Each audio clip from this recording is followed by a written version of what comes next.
right now. You know what? Hey, I'm gonna ask this real quick, bro. What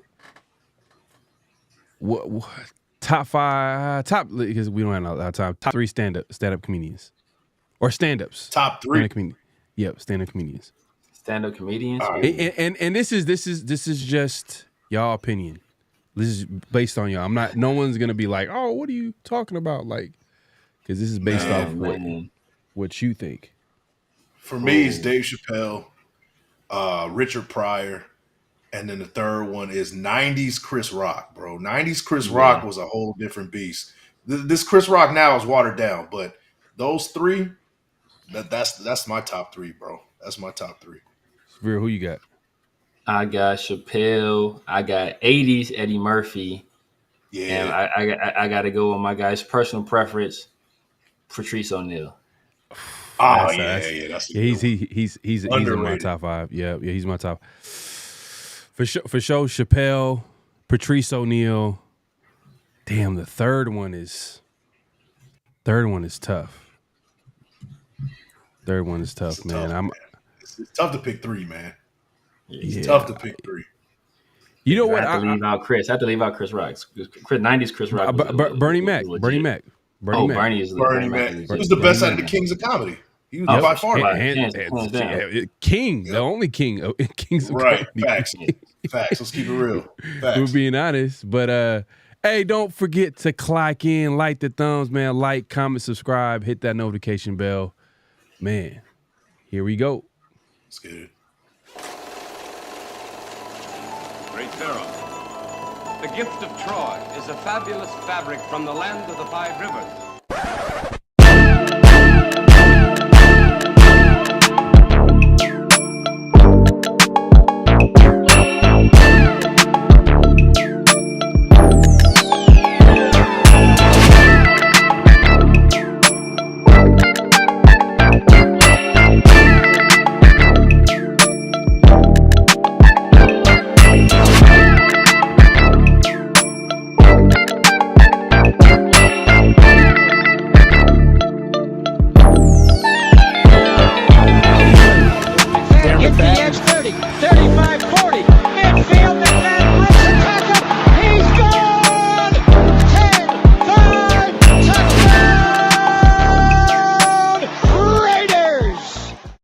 Years ago, when we came to Los Angeles, I really believed that the greatness of the Raiders would be in its future.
from Earth, they just shot a few of my ships down. It's safe to say I'm totally pissed. Wow, my cloaking devices just malfunction. Guess it's time for a sit down. This is the problem I got with humans, mostly the common man. Constantly fucking with energy they don't understand. Always thinking they got the upper hand. The G-forces for my maneuvers can snap your spine like a rubber band. I shouldn't waste my time, they ain't half as nice. Put a Red Bull in your coffin so your ghost can have wings in the afterlife. Let's rock and roll like a belly dancer's rhinestone. It was my idea to shake the pineal gland like a pine cone. My thoughts create hurricanes, tornadoes, and cyclones. A punch for me is like an avalanche of granite and limestone. You live here, but now this is my home. I neuralize both your retinas, you wake up staring at the screen of your iPhone. Confused by the light plus the high tone. And now we connected from the microchip I placed next to your thigh bone. It's hard to understand cause you're mind blown, but I gotta cut communication. Your government just scrambled they spy drones. That voice speaking Sumerian, oldest language in human history. I can't explain it.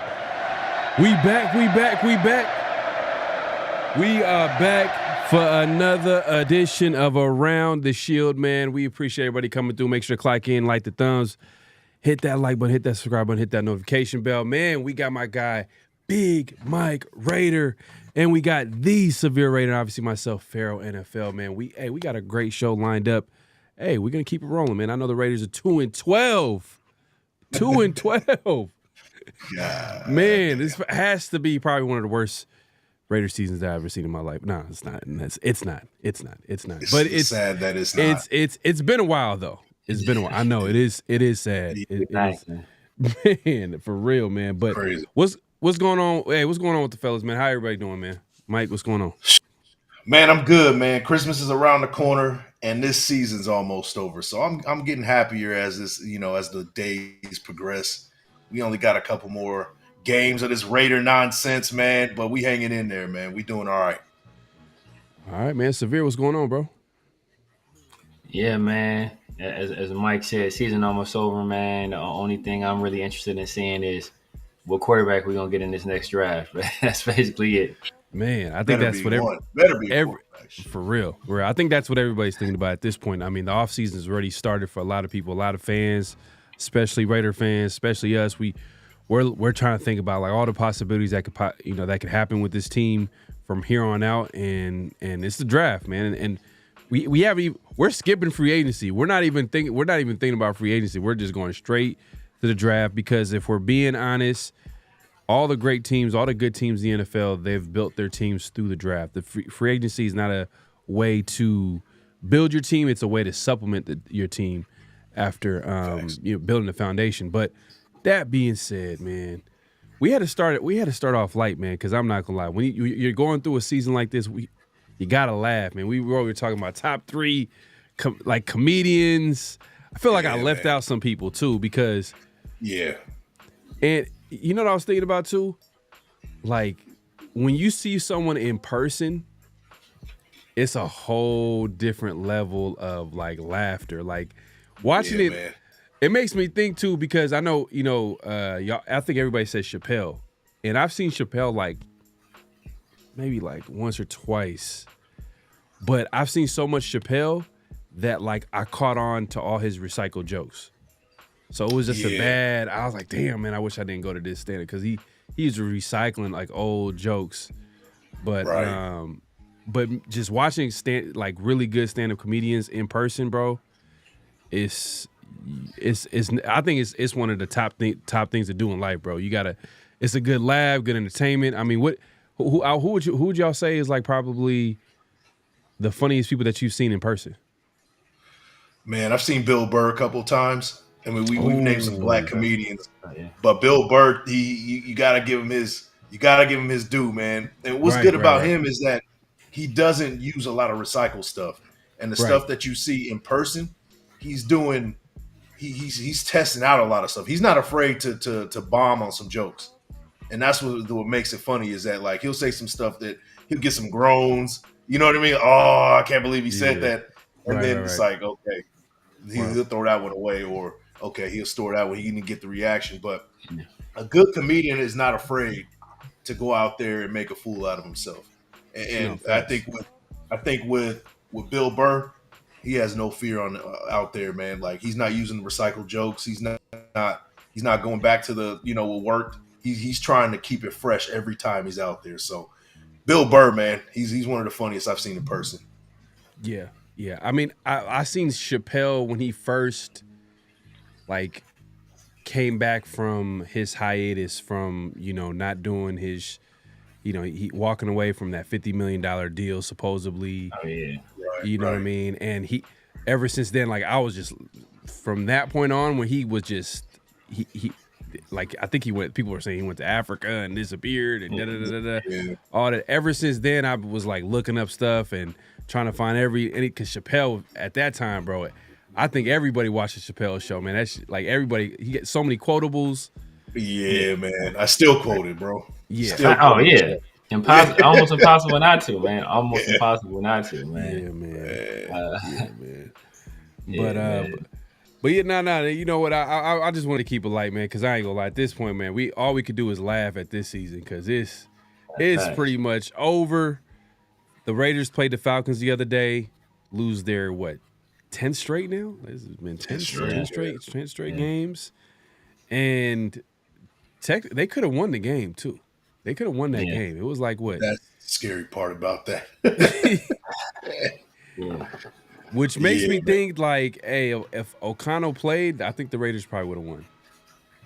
For sure. I think there was a better chance of them winning with O'Connell. Not if you play like you did against Tampa.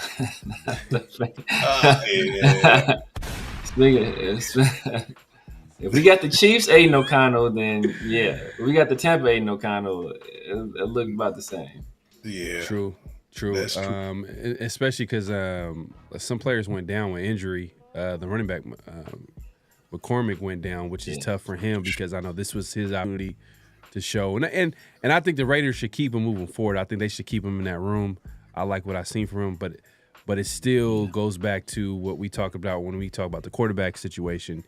Even if Aiden O'Connell plays well, it doesn't change the fact that we need to add more talent to that QB room, to that running back room. I think we need to add someone dynamic to that room. But we talked about this before we even went live, man. We got to see Dylan Lobby play. Like, why is he not playing? Like, it doesn't make any sense. Like, why are we seeing veterans going to? Why is Madison playing as much as he is? Like, at this point, like, let the young players play. Yeah, the fact that Sincere McCormick started when he was on the practice squad, he just leapfrogged Dylan Lobby. That says a lot about what they see in Dylan Lobby at this point of the season. Maybe he's just a special teams guy. Maybe, I suggested off air that maybe he's just too small to run in between the tackles for the league. We've seen on 2 occasions where he's fumbled, in key situations. One in the preseason, but one, during the regular season. So, maybe he's not equipped to be that back, just to even be in the backfield in third down situations, let alone, being a feature guy, when 5 people are down or whatever, how many running backs are down at this point. But it says a lot. It does say a lot. And I don't want to speculate too much, but next season, man, this offseason is going to have to be a big developmental offseason for Lobby, because he might be looking for a job next year. Man, it's crazy. Before the season, we were all like, "Hey, Dylan Lobby might be a diamond in the rough." Yeah. We found him in the 6th round. We heard all these good things in mini camp and training camp, but then when a difference from how you play in practice and in the game, completely different. I mean, like his first carry in the preseason, fumble. First carry in the regular season, fumble. So right there and then the coaches do not trust you at all to come into the game. I think that's probably a big factor. I mean, Severe, could you speak to why Dylan Lobby hasn't played? Is it because the coaching staff doesn't trust him? At this point, man, that's the only thing I could think of. I mean, there's no other reason not to play him. I mean, what do you have to lose at this point? Get the guy some run, even if it's just in the third down situation. Like, get him out there as a third down back. Let him catch some passes. That's something he did really well in college. Like, throw him the ball, let him get his hands, or let him get his hands dirty in that respect first. Maybe get him a little swing pass, something like that. Let him get some contact out in the open field. That maybe build a little confidence, when he's running between the tackles. But at this point, the fact that Sincere leapfrogged him, Amir is getting carries over him. Like like everybody's playing. Everybody's playing over at Dylan Lobby. That it doesn't show that the coaching staff has a lot of faith in him. So I don't know what the plan will be with him next year. Yeah, man. But you know what? Hey, there were some bright spots. I mean, I felt like some of the D linemen showed up. I think, man, we got to find a way to bring back Chase Young. He got to be part of that rotation because it looks like he's found a home here. I mean, he hasn't signed a long-term deal with the Raiders, but we got to figure out a way to bring him back. I don't know what that's going to take. You think someone's going to take a risk and give him a big contract? I don't think so. I think he probably needs a full season where he's productive, where someone will be like, you know what, he's young enough, he's talented enough. Pass rushers get paid. Like that's something that teams are willing to do and take a risk in paying that type of player because they're high and they're just one of those high value positions. You got pass rushers, obviously QBs number one, corner. They get paid as well. Offensive tackle. But. Was there anybody that you like that you didn't expect? Like it's because Max Crosby's out for the season, so I was thinking. I'll say, yeah. Go ahead, Mike. We good? Can you got me? Yeah. So Adam Butler has been consistently solid all season. I think that they need to find a way to bring him back. Now, he has like a $1 million contract. His contract is real small this year, but he needs to get paid a little bit more for what he does. Now, am I saying that he needs to be the guy that we feature? Definitely not, but he's a good depth piece, and that's something to build on next year, especially when, we got Wilkins coming back next year. He's a good guy that can kind of sit behind him. And then, I do like Chasen coming back. What are we doing with Tyree Wilson? Because he looks a little bit better. I will give him that. Maybe another offseason he starts finding a way and people start saying year 3 is the way is where you start, really seriously evaluating whether or not you want him to be around. That's going to be another question for me. He's not an edge guy, period. He's just not. Now, what do you do with him? You put him in a 3 technique. What are we doing with Tyree Wilson? And it really all depends on, how we see him, what we do at the edge position, because we still got Malcolm Kuntz, who was down earlier. We bringing him back. Max Crosby on the other side, chasing. Janarius Robinson and Snowden, they screwed up their chance to stick around, unfortunately. But in my opinion, there's going to be that spot, that 4th edge that needs to be, do we pick up somebody free agency? Do we pick up somebody in a draft? Like, that's something that we really have to consider next year. Because, to be honest, I don't think that Tyree Wilson is that the edge guy. And I think that, you're going to have to stick with chasing over Wilson at this point. And then we can't forget about Kuntz, who obviously had a serious season-ending injury, and he's going to be available as a free agent. I'm thinking he would come back to the Raiders, but you never know, man, because if a guy like Patrick Graham leaves and goes to another team, he might be like, you know what, I'm comfortable with that coaching staff. I'm comfortable playing under him. This is where I played well.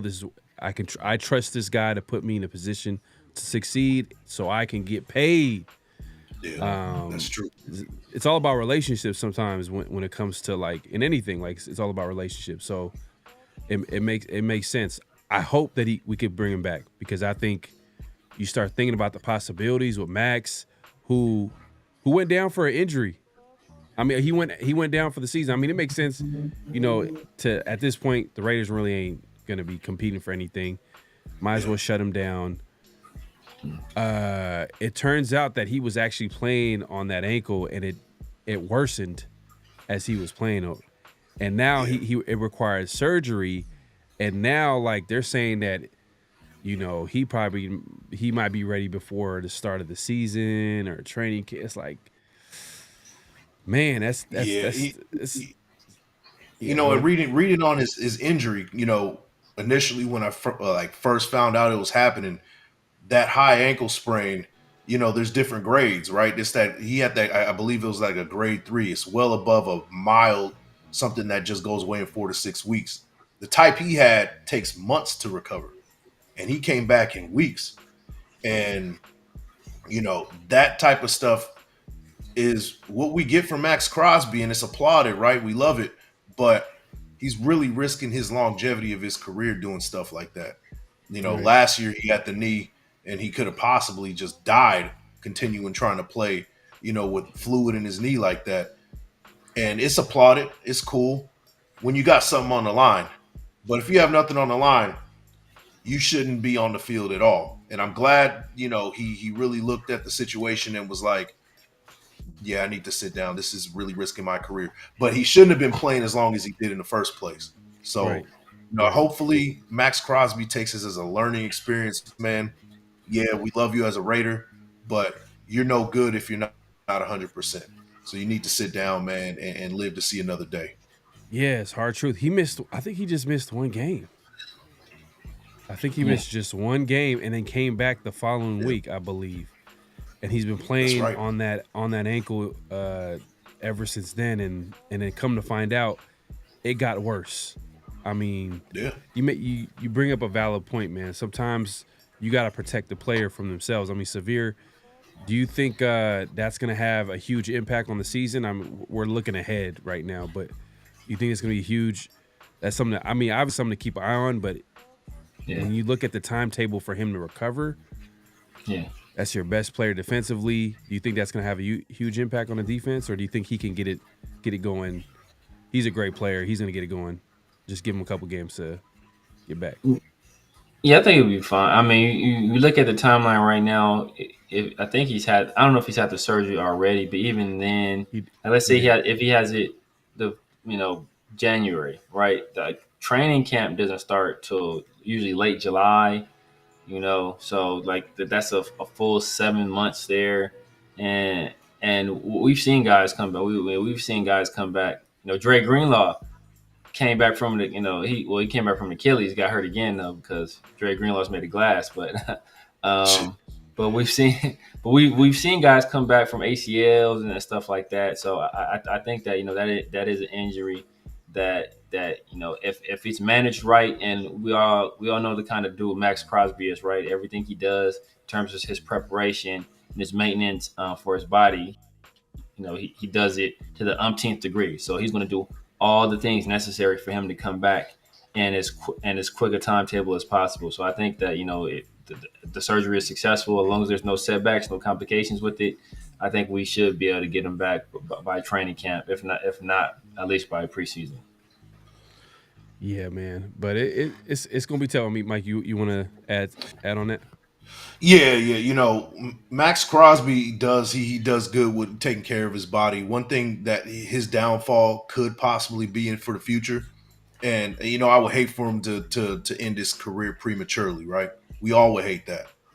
But his downfall is not knowing when to stop, and he needs to really get with a guy like Tom Brady, get that TB12 treatment, get in there and start stretching and drinking, avocado smoothies or whatever Tom Brady does for longevity, right? Like that needs to happen. He needs to reapproach smoothies. Yeah, like I don't know what it is, but Tom Brady, like that sounds disgusting. Yeah, it could be, but he's got to, he's getting closer to age 30, right? Like he's 27, 28. I don't know how old Max Crosby is, but he's getting closer to 30. So you got to start looking at taking care of your body a lot more differently than you did. Now he's got the diet down, he's icing, he's taking care of his body in that sort of way, but you got to start now. You had 2 major injuries, back-to-back seasons. So now it's time that you got to really invest in your body. We see guys like Russell Wilson. We heard that he spends a lot of money on taking care of his body. LeBron James, he's 40 years old. He's still playing. He invests a lot in his body. So Max Crosby at this next stage of his career where we can argue and say he's still in his prime, in the middle of his prime, you got to invest in taking care of your body. And that means also listening to what your body's telling you, and not to push yourself in that sort of way, because if we lose you prematurely, that's going to be a lot more devastating than you missing just a couple of games here and there. Right. I know we was talking about a certain player, or a certain person, pre-show. It was like, my mind is telling me no. But my body, you're killing me. I'm fighting for my life. No, man. It's gonna be tough with Max though, man, because his whole reputation is basically, I go hard, I go 150%, I don't miss a game, I don't miss a snap, and he literally did that this season. Missed one game, came back, and he did that, and his injury got worse. So he's literally, like you said, like he's kind of like putting himself in harm's way. And I know this is a conversation that, like, hey, look, we don't want to have, but at the end of the day, like, it is kind of concerning. Like, man, like this dude. Hey, man, football is a physical sport, man. It's undefeated, man. Father Time is undefeated. Like, you gotta, like you said, protect yourself. Hopefully, a guy like Tom Brady could be a good resource for a guy like Max. But I don't know, man. It's gonna be tough because he's gonna have to change. I don't know if he could change the way, because that's his whole mentality. I'm gonna go hard. I'm gonna go. His motor, right? That was like is one of the best parts of his game is he goes nonstop. He doesn't give up, and and it just, I don't know. Maybe he. Well, with Max Crosby, we want to see him get another big payday, because we like him, we love him as a Raider, but we want to see him also be successful as a Raider. Yes. So I don't want this current contract he's under to be his last. I want to see him get one more big payday and it be worth it, Exactly. And that this next contract coming up is the one where it's going to count, where you're going to have to, step up just a little bit more to take care of your body, and also have the maturity to be like, okay, maybe I shouldn't. There's certain things. Now, I'm not saying making business decisions. What I'm saying is when you're hurt, you got to sit out. You got to sit out, maybe you miss a game here, trust that the guy behind you can get the job, right. And that comes with maturity. I want to see that a lot more from Max Crosby moving forward. We'll see, man. I think Max will figure it out, man. I think there'll be a way for him to figure that problem out. But that being said, we're speaking about injuries. Yeah. Let's talk about the injury report real quick. Heading into the Tank Bowl. That's what they're calling it, man. Every winnable game from here on out, they're gonna be calling it the Tank Bowl. And I think, the Jaguars and Raiders, man. Is anybody going to even watch that game outside of Raiders? Like the fans, certain diehard. I mean, we're gonna watch it. We're gonna try to watch it. You know what I mean? We're gonna, you know what I mean? We might watch the replay. Who knows? You know what I mean? But let's if we're being honest, but. Let me go ahead and put the injury report real quick and see what it looked like. Let's see here. We got Madison on the injury report, fully practiced. Even though he's fully practiced, I think, man, like we were talking about earlier, man, Lobby has to get into the game. Jordan Meredith is on the injury report. This is not good. He's back practice. Man, we'll find out. We'll find out. Hold up. This is hold up. Is this the hold on? Let me make sure this is the right injury report. Okay. Yeah, this should be. Yeah, is Jordan Meredith on there? Yeah. Oh, is this a flex game? Oh no. That might not be the right one. That might be the right one because that might not be the right one. No, because it says it is. No, that's the right one. Yeah, the only reason why I'm saying that is because usually Friday is the last practice. They got a Saturday practice here. But you know what? So we played Monday. Yeah, we played so the Jaguars they on Monday Wednesday. Night Football? No, we played on Monday. Yeah. So the first practice didn't start on Wednesday as usual. Hey man. Yeah. Hey. I'm tripping. Yep. You're right. Yeah. You're right. It's all right, bro. Man. I had like this season has been. It's a long season. It's a long season. But man. But yeah. So Saturday is going to be that last important practice. So so we'll find out. Most likely Jordan Mather doesn't look like he's going to be playing this game. And he might take a page out of Max's book and just be like, you know what? Let me sit out. You know, get ready for next season. Yeah. Jacoby limited, but I think he'll be good to go. Aiden O'Connell, is he back this week? Yeah, it looks like it. It's looking like it. Yeah, they said he was going to give it a go before the Falcons game, but and they ended up not doing it. Yeah, they were like, you know what? We're playing for something bigger today. Playing for something bigger. Desmond Ridder. Speaking of Desmond, he fully practiced. He's on the injury report, hit with a hip injury, but he's good to go. Sam Webb.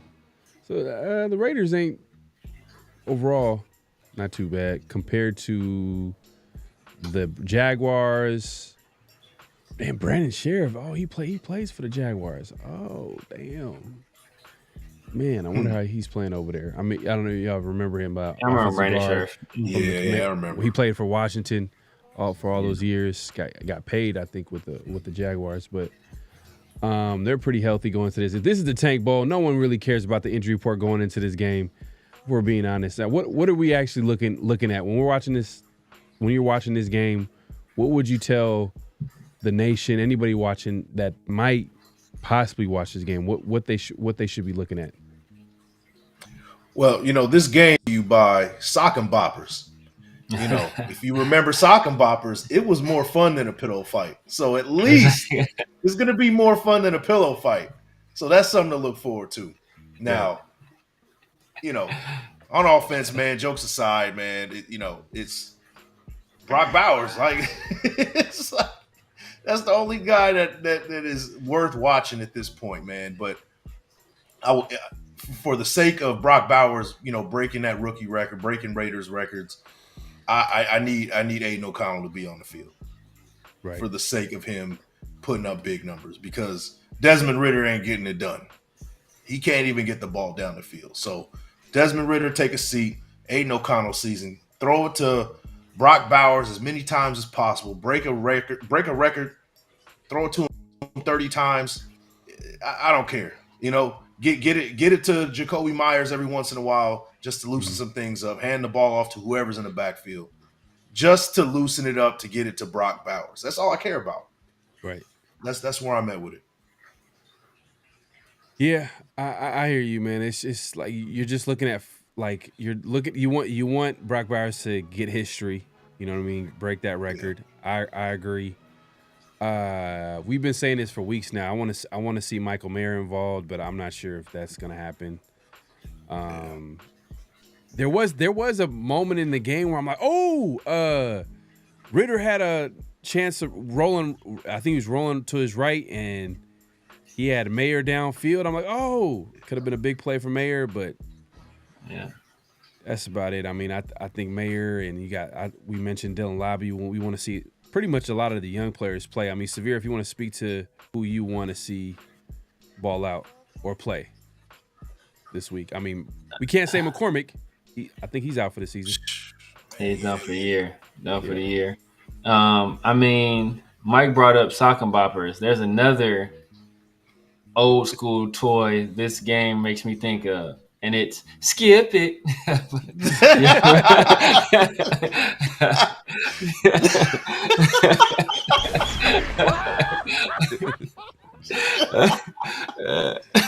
You're hella goofy.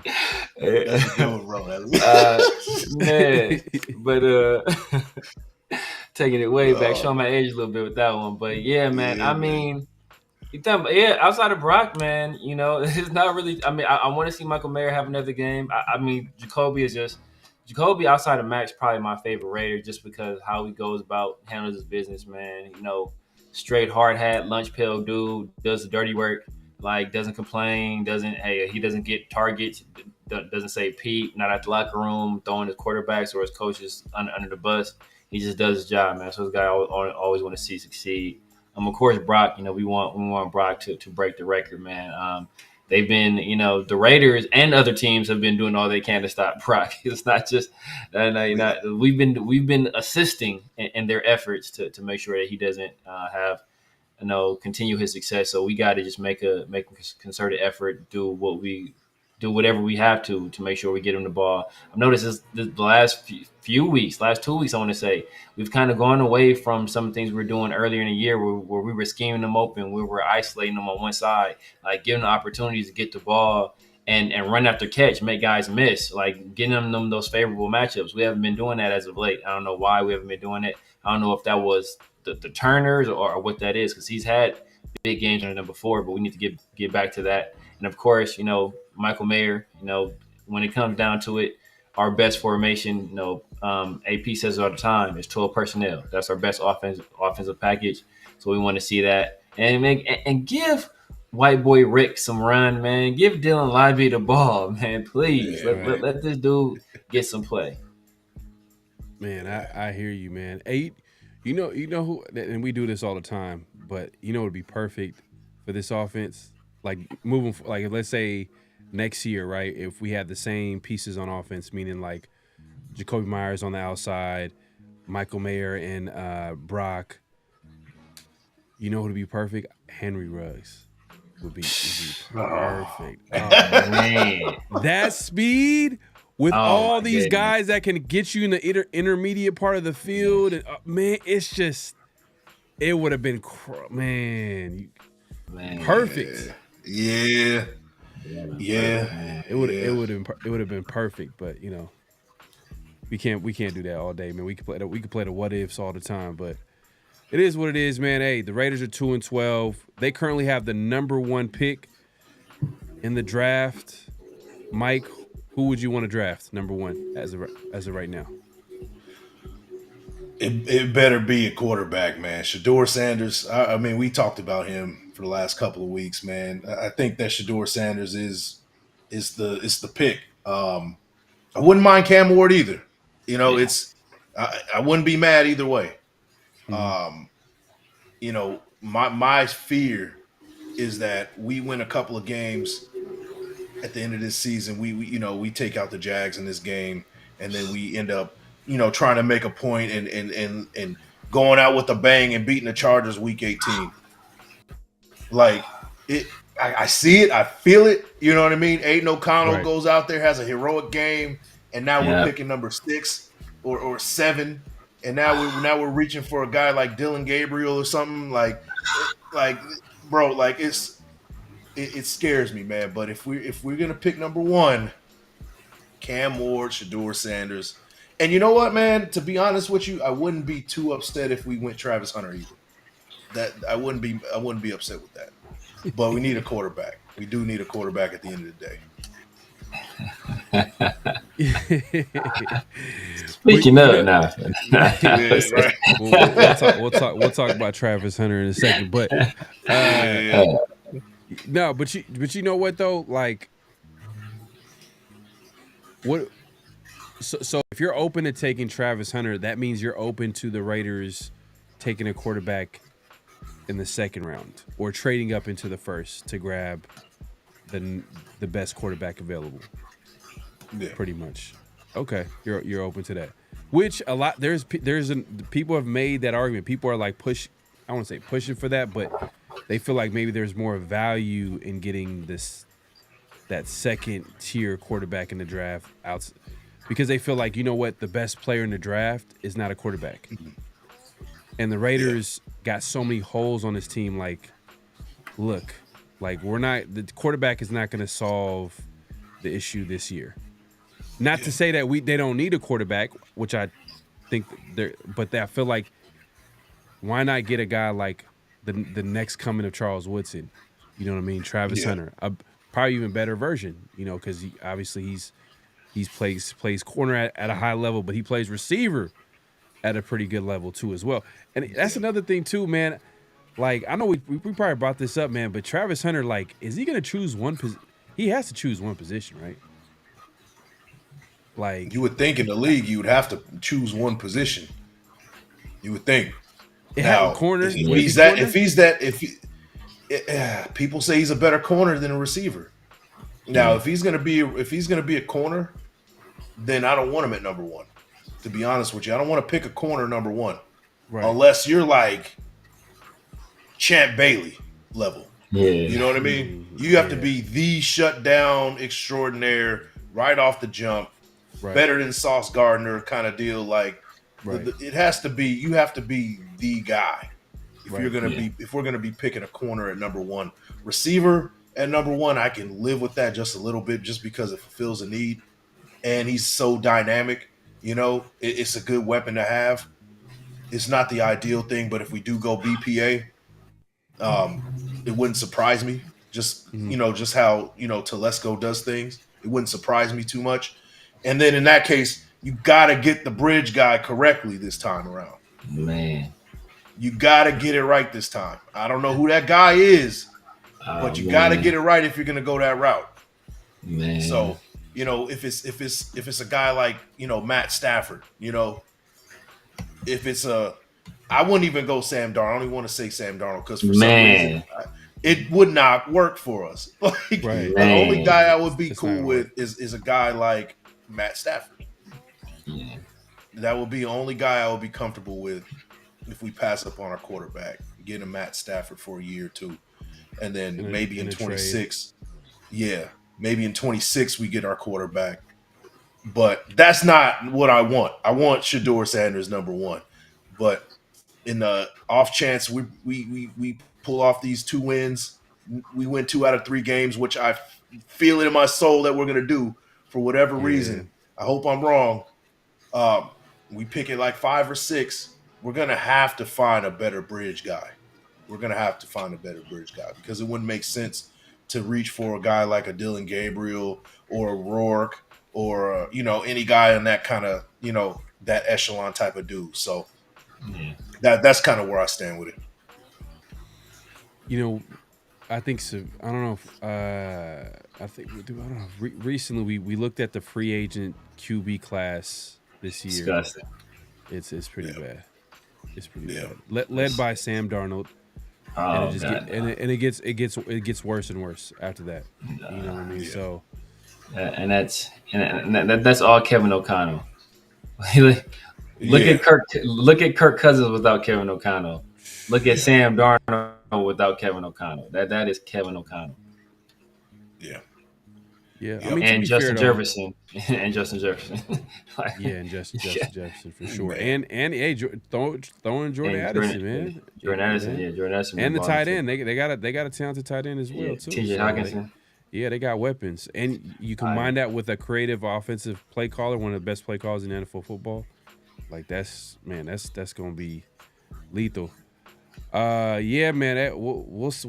We'll see how it shakes out. But I think the Raiders are gonna pick quarterback in the first. Like, there's no way. I think there's too much. It's too much pressure. It's too much pressure not to take one. So I think Telesco is gonna feel that, and he's Mr. Best player available, which I hope it's a situation they're all in.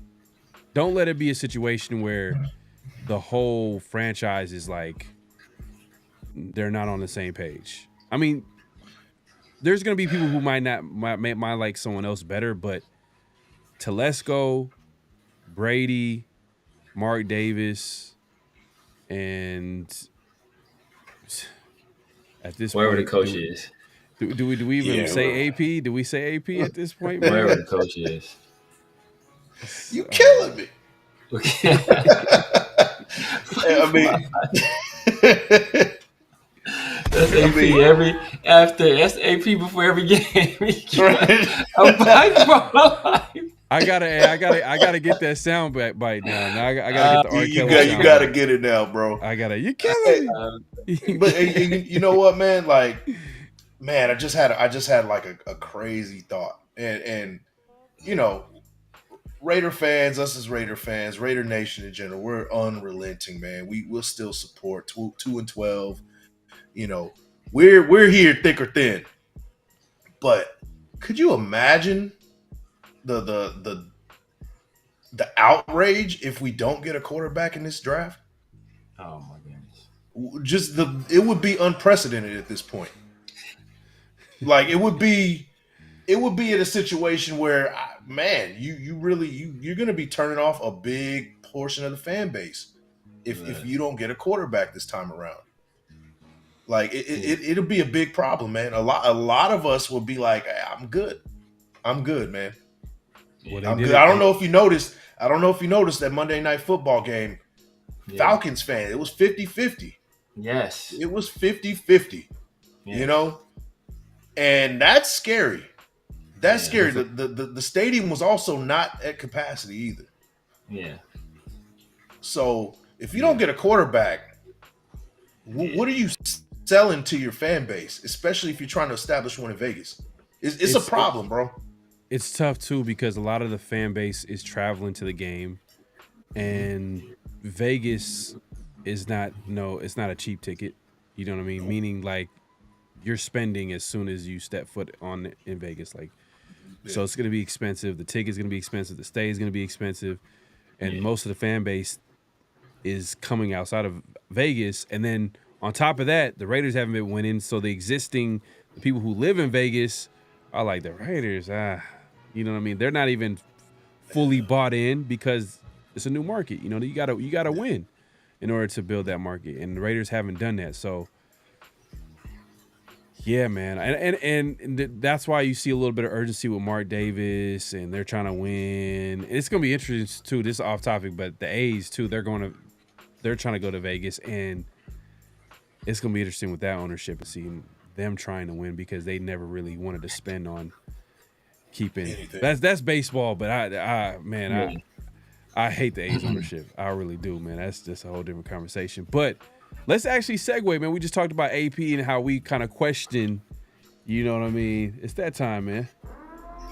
It's that time, man. It's around the nation, man. The conversation that's happening around the nation, around the nation. So, and one of the biggest conversations was Mark Davis. This happened actually last week, but we haven't really had a chance to really talk about it too much.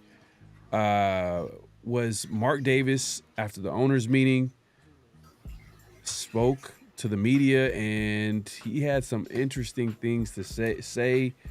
Let me go ahead and play some of the clips here, man. Let me set this up real quick. Man, I got to get that R. Kelly sound for sure. You're killing me. He was talking about the A's. Talking about the A's coming to Vegas. All I can think of is you guys seen the Temptation movie. Ain't nobody come to see you, Otis. That's gonna be a nice stadium though. The one that they got proposed, man. That thing looks nice, man. I don't even understand how MLB would want the A's and their current ownership in Vegas, because they don't really care about winning. I mean, the owner, he's making money for sure. Just like Mark is making money. It's the money, man. It's a money grab. That's all they care about. Right. But here we go with some of the quotes from Mark Davis in the owners' meeting. I'm very disappointed, obviously. We want to see progress and things of that nature. There's no excuses. We have had injuries and all of those things, but the team figures out how to get around those issues. The bottom line, as I've said all along, comes to me, and if there can be finger pointed, it's me. Because again, I'm the one who's hiring the people to make the decisions on the field and everything. There's a misconception that I'm making a lot of decisions on the football field and everything else, and I continually tell you all that I don't, that I do delegate to the people that I hire. I give them goals, and then get out of the way and let them try to do it and let the results speak for themselves. And at this point, obviously we're not happy, but you have to go through the season and then you evaluate. And right now I'm not in that position of evaluating anything. Be going forward. So that's one of the quotes here, and let's let's move it along. Real I want Tom to have a huge voice. No question about it. And again, like I say, it's part of building the infrastructure of the organization, which is something that we didn't have a football person on that side of it that's not a coach or a general manager, but somebody that can oversee the whole picture. And I believe Tom, in time, will be the person that can do that. Man, so Tom is the guy. Tom is the guy that Mark envisioned when we sat down and interviewed like a year ago from today, where he's like he wants someone in the building that he can trust to oversee, you know, the GM and the coach. So that's interesting. We'll get a chance to chime in on some of these things that Mark's saying. I'm going to play the last clip here. Mark, I know you want the Raiders to win every game they play, but currently do have top pick in the draft.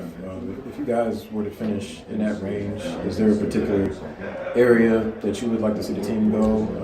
You'd have to talk to Tom Telesco and people up top, and of course Tom Brady at some point. We'll have something to say in that. But when it is a major decision like that, is that not something that you input where you... I always have input, and I always, like I say, play devil's advocate, because I just want people to think about it from all different angles. But I let them make the decision. And that's just been my philosophy, and that's just the way I've done it. And at times I'm really happy about it, and times I'm not. But I think it's the best way for me to go about doing the business. And bringing in the right people that can actually make those decisions, give them goals and all those things. Now I have people in ownership that will also be in that position that I know will be able to help us, and that's the exciting part for me. Mark, I know you want the Raiders to win every game they play, but currently you guys do have. So that's pretty much some quotes from the Mark Davis sit down interview. I mean, y'all could look up like the full interview, but man, let's start with his comments about AP and his thoughts on the season and his disappointment. I mean, Severe, if you want to start it off real quick, man, like what were your thoughts when you heard that? Like, was that an indictment right there? Like, AP's not coming back. You make comments like that. Like, is he coming back? It's gonna be very difficult for AP to come back. And we kind of said it before.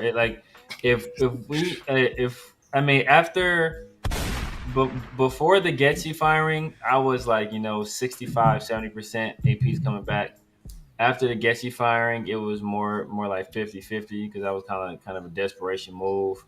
And then with this losing streak on top of it, I'm probably down in the 30s about AP coming back. Now, I prefer for him to come back just for continuity's sake. I think give him another full year at least. Like, give him at least as long as McDaniels. But I can see why, because we haven't put a good product on the field. And later in the interview, I will say this: that Mark Davis did speak to how hard the team has played, how generally teams and players in the situation they will kind of lay down. You wouldn't see that same kind of effort. And that this team has not quit on Antonio Pierce yet. But, I don't think, can you really say that Antonio Pierce has done enough to say that I'm for sure I've locked in, guarantee I should be the guy that comes back and coaches this team next year? I don't think he's done enough to lock that in. Now, when you hired him, you had to understand that there would be growing pains. When you take a look at this roster, the most important position probably in professional sports, especially in professional team sports, outside of a goalie in hockey and soccer, is a quarterback in football, and those are probably neck and neck. So understanding we did not have a quarterback on this team, I think that will be part of the calculation as well. But, this losing streak and everything that's come with this season is going to be very difficult for Mark Davis to justify with his new owners and his new GM bringing Antonio Pierce back as the head coach of the team. Yeah, I mean, Mike, if you want to chime in real quick on this, man, do you think AP, after those comments by Mark Davis, I mean, just to go over it real quick, I'm very disappointed. Obviously, I wanted to see some progress. There's no excuses. We have injuries and all of those things, but your team has to figure out how to get around those issues. The bottom line is it comes down to me. So he's already he backpedaled on that. But he says the bottom line is it comes down to me, because if there's going to be a finger pointed, it should be pointed at me because I'm the one who's hiring the people who make the decision on the field. It's like he's already telling the people, like, my bad. Like, yeah, I mean, about you know what? Mark Davis was in a bad position this time, last time, like when they needed to find a coach last year. Right. He listened to us, and we didn't know any better. You know, and you would think that, you know, as an owner of an NFL team, you're going to make your decision, not listen to the nation. As much as we love, you know, we love to hear stuff like that we made a big impact on who's being, you know, brought in. Same time, that's not a way to run an organization. Mm-hmm. That's the truth of the matter. As far as AP goes, he can go. And I say that because, you know, a lot of his decision making has been atrocious all season. We can name a bunch of different things. We said this last time I was on. You know, we can name a whole bunch of things where he made some really questionable moves. The latest one was right before the half. He decided that he didn't want to go for the points. He had a couple of timeouts. He had some time on the clock. And then he decided he wanted to throw with like 30-something seconds left, but he let the clock run for a long time before he decided that he was going to throw the ball. He ran the ball a couple of plays before they went, you know, for a nice chunk play to Brock Bowers. But where was the sense of urgency in that, you know? And if that's part of the conspiracy-wise, right, the tank process, if that's what the tank process is about, you making bad decisions when it counts, then okay, then, right? Like, all right, well, that's what it is. But if you're really looking at it like from a logical perspective, this dude is not equipped to be a head coach in this league. And to be honest with you, hey, Sabir, you said continuity. Here's the cold, hard facts, man. This is an extension of Josh McDaniels to me. So when he leaves, we can close the book on the Josh McDaniels experience, because this offense has looked horrible for the last 3 years. And it's about time we need to start all over with that. You know, Josh McDaniels brought in AP to be a part of his coaching staff, and AP just stuck around. It wasn't really changing much as far as football, you know, football X's and O's go. The defense was still great. The offense was complete ass. Nothing's changed but the coaches. But it's about time we need to close that book on the whole Josh McDaniels experience. And that includes taking AP and moving on from him and bringing somebody else, man, and open up a new chapter and getting that offense, you know, rolling again like we've seen in years past. That's what we need to do. Continuity don't matter to me if you're complete ass, especially on offense. You need to be better on offense if you're trying to do anything in this league, man. No, I agree, but I think it's just interesting though. Like we can't blame. I can't blame the fans for wanting AP. I can't blame. I was one of them. Yeah, me too. And I can't blame. You see how I didn't want to blame myself there, but I can't blame the players wanting who they wanted. At the end of the day, who is making the decision? And Mark is admitting, saying, "Oh, I'm the guy that's hiring," and I'm like, man, like for him to even just say that in that tone, it's almost like he's kind of admitting, like, I made a bad decision hiring AP. You're kind of admitting, like, why would you even say that? I would love for him to say that. I would love for him to say that instead of saying what he did, and it almost seems like a backpedal, you know, because he's like, yeah, I'm disappointed at AP, but wait, it was kind of on me. You know what I mean? Like, no, go ahead and say that you made a mistake. You know, and maybe he can't say that now because the season. He's not gonna say that now. He's not gonna say that now. But man, he basically did though. He basically did. But he's not gonna say those. He's not gonna say those exact words though. He's not gonna say like when the decision hasn't been made yet. The guy's still under contract. He still has 3 games to go, and I'm like, yeah, man, like I really screwed with the pooch on this one, guys. Like I know what I was thinking. You know, I got some PNC going on right now, and I realized that, you know, if y'all don't know what PNC is, you know, y'all can holler at me afterwards. But let's say the last word is clarity, just to make it clear. You got some PNC going on right now, and he understands that the decision wasn't the right one. So I mean, and look, I'm one of the people that I said early on I did not want Antonio Pierce. Right? It wasn't until he won the Chiefs game where I was like, damn, like you got to hire this dude at this point. So I don't think that it's always going to be FOMO, right? Fear of missing out, because there are still fans saying we should have hired Bisaccia. Oh, we should have hired Bisaccia. Oh, why didn't we hire Bisaccia? And what's to say that Bisaccia wouldn't have gone out and done the exact same thing that Antonio Pierce is doing right now, right? So, and if we wouldn't have hired Antonio Pierce, unless the next head coach started out like gangbusters, they're like, I don't know why you hired this guy. You had your head coach last year. You saw what he did after he took over it. So it was always going to be the element of, you know what, of the unknown if we didn't go through this experience. But now, since we started this journey, it's like, man, like you got to see this thing through. You got to see this thing through.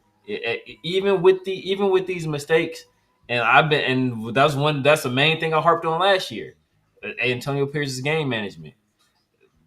There was an issue last year, and it's still an issue now. Even with those mistakes, I just think it sets a bad precedent. It leaves an awful impression of us as an organization around the league if we fire Antonio Pierce after this year.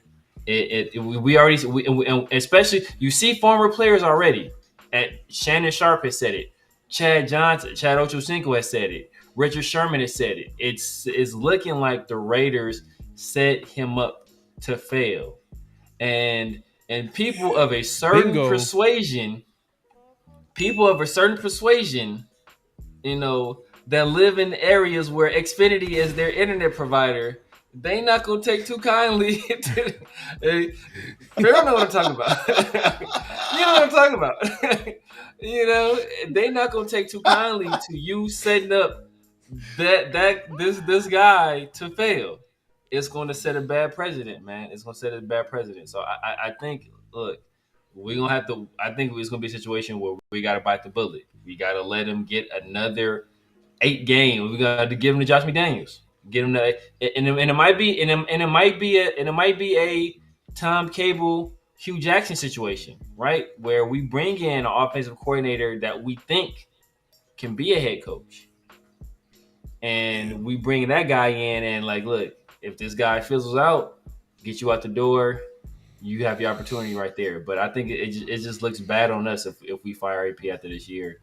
It's just because we were already looked at as the second most dysfunctional organization in the league, behind only the Panthers, and we had a very large share. It's us and the Panthers had a very large share of the vote, and all the other teams behind were a distant third. So it was us and them. And the firing Antonio Pierce and the way this season has how it's going to look, and then the optics of it is going to look bad. It's going to look bad. And the vote that you're talking about was I think agents voted for that. So agents and executives. So that's coming from a legitimate source. Yeah, I think it was from The Athletic. I think The Athletic had that article. It was pretty good. That being said, they're gonna fire AP. I said it. I kind of felt it when the Tom Brady situation happened. When I seen the standing ovation, I'm like, oh, what the hell? I'm like, oh, wait. What's going on here? Bringing order, This is bigger than what everybody thought. You know what I mean? And that was Bane at the football game. I give it back to you, the people. Like this, man. So ever since then, I'm like, I'm not sure if AP is coming back. But then now these comments kind of like make it pretty much official, set in stone. Because if the owner of the team is talking like this, The season's still going. The coach is still, coaching the team, and you're over here talking about like, hey, it's on me. I'm the guy that's hiring people. But I'm almost thinking that he watches us. He watches all the Raiders shows on YouTube. He watches the 50-50 show. He watches Around the Shield, because I've been kind of like tough on Mark Davis, because at the end of the day, he might say, oh, well, like he said here, he might say, well, I want to hire the people. I don't know too much about the game. I want to hire people who are more knowledgeable than me and to make decisions. But he still has his fingerprints on what's going on with the Raiders. As much as and maybe hiring Tom Brady, or not hiring Tom Brady, but adding him as an owner to the team, maybe that's his way of like, you know what, a little bit away. I'm still going to own the team, but I can trust you to delegate or oversee the GM and the coach. Maybe that's his way of doing it. But here's this quote. He says, "There's a misconception I'm making a lot of decisions on the football field, but I continue to tell y'all that I don't. I delegate to the people who I hire. I give them goals, and then I get out the way and let them try to do it and let the results speak for themselves. At this point, obviously we're not happy, but you have to go through the season and then we'll reevaluate. Right now, I'm not in a position of valuing anything going forward." Like, him just pointing that out just tells me he's paying attention to what other people are saying, and he wanted to make sure that people are clear that he's not the one that's making even. What's so crazy, and you brought up the Richard Sherman take. I 100% believe that AP was set up to fail. To be honest with you, I think he was set up to fail. When you go into the season with Gardner Minshew and AOC, and I don't care about any of these fanatics out here thinking that, oh, AOC is the next coming of Tom Brady. No, this is a 4th-round rookie quarterback that was picked by the previous regime. He cannot move.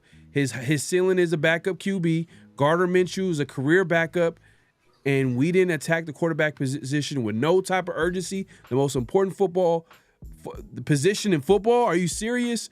And then you want to talk about the offensive line. We didn't even address the offensive line, the offensive tackle position. If you're going to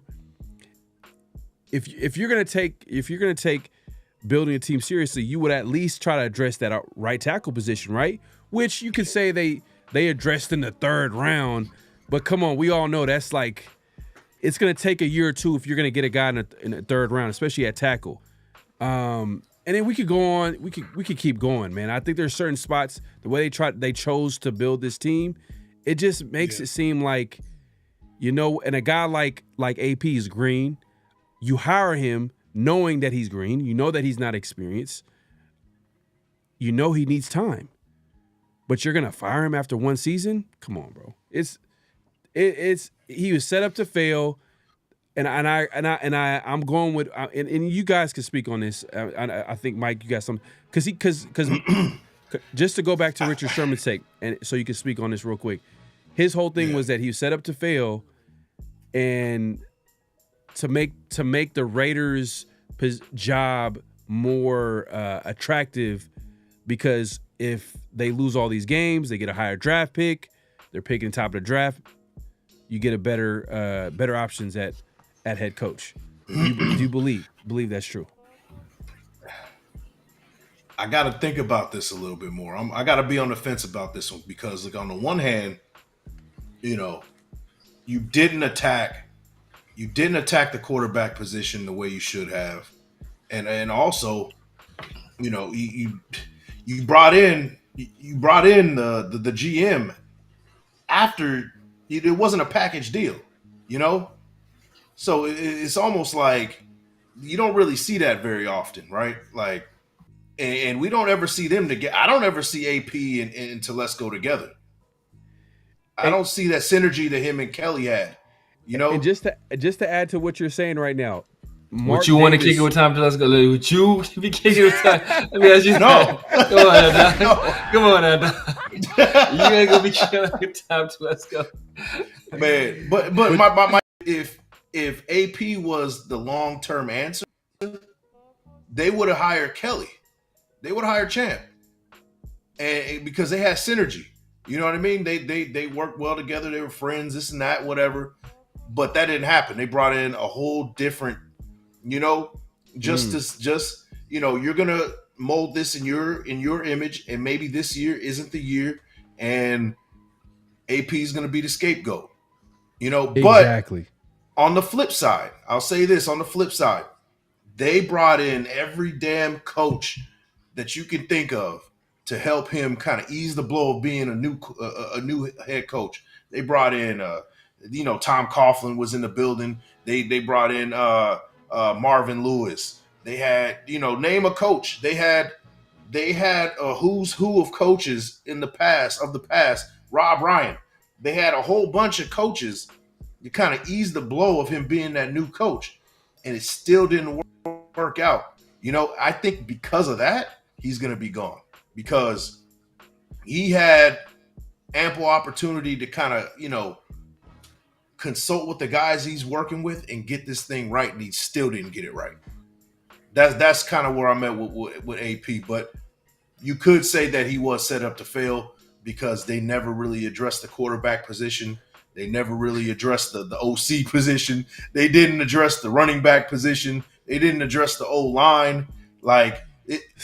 He was kind of set up to fail. You might be right. It's tough. It's tough, man. And, I don't know. We'll see at the end of the season if that was setting him up to fail or them saying that this is not the year. That we'll see soon enough.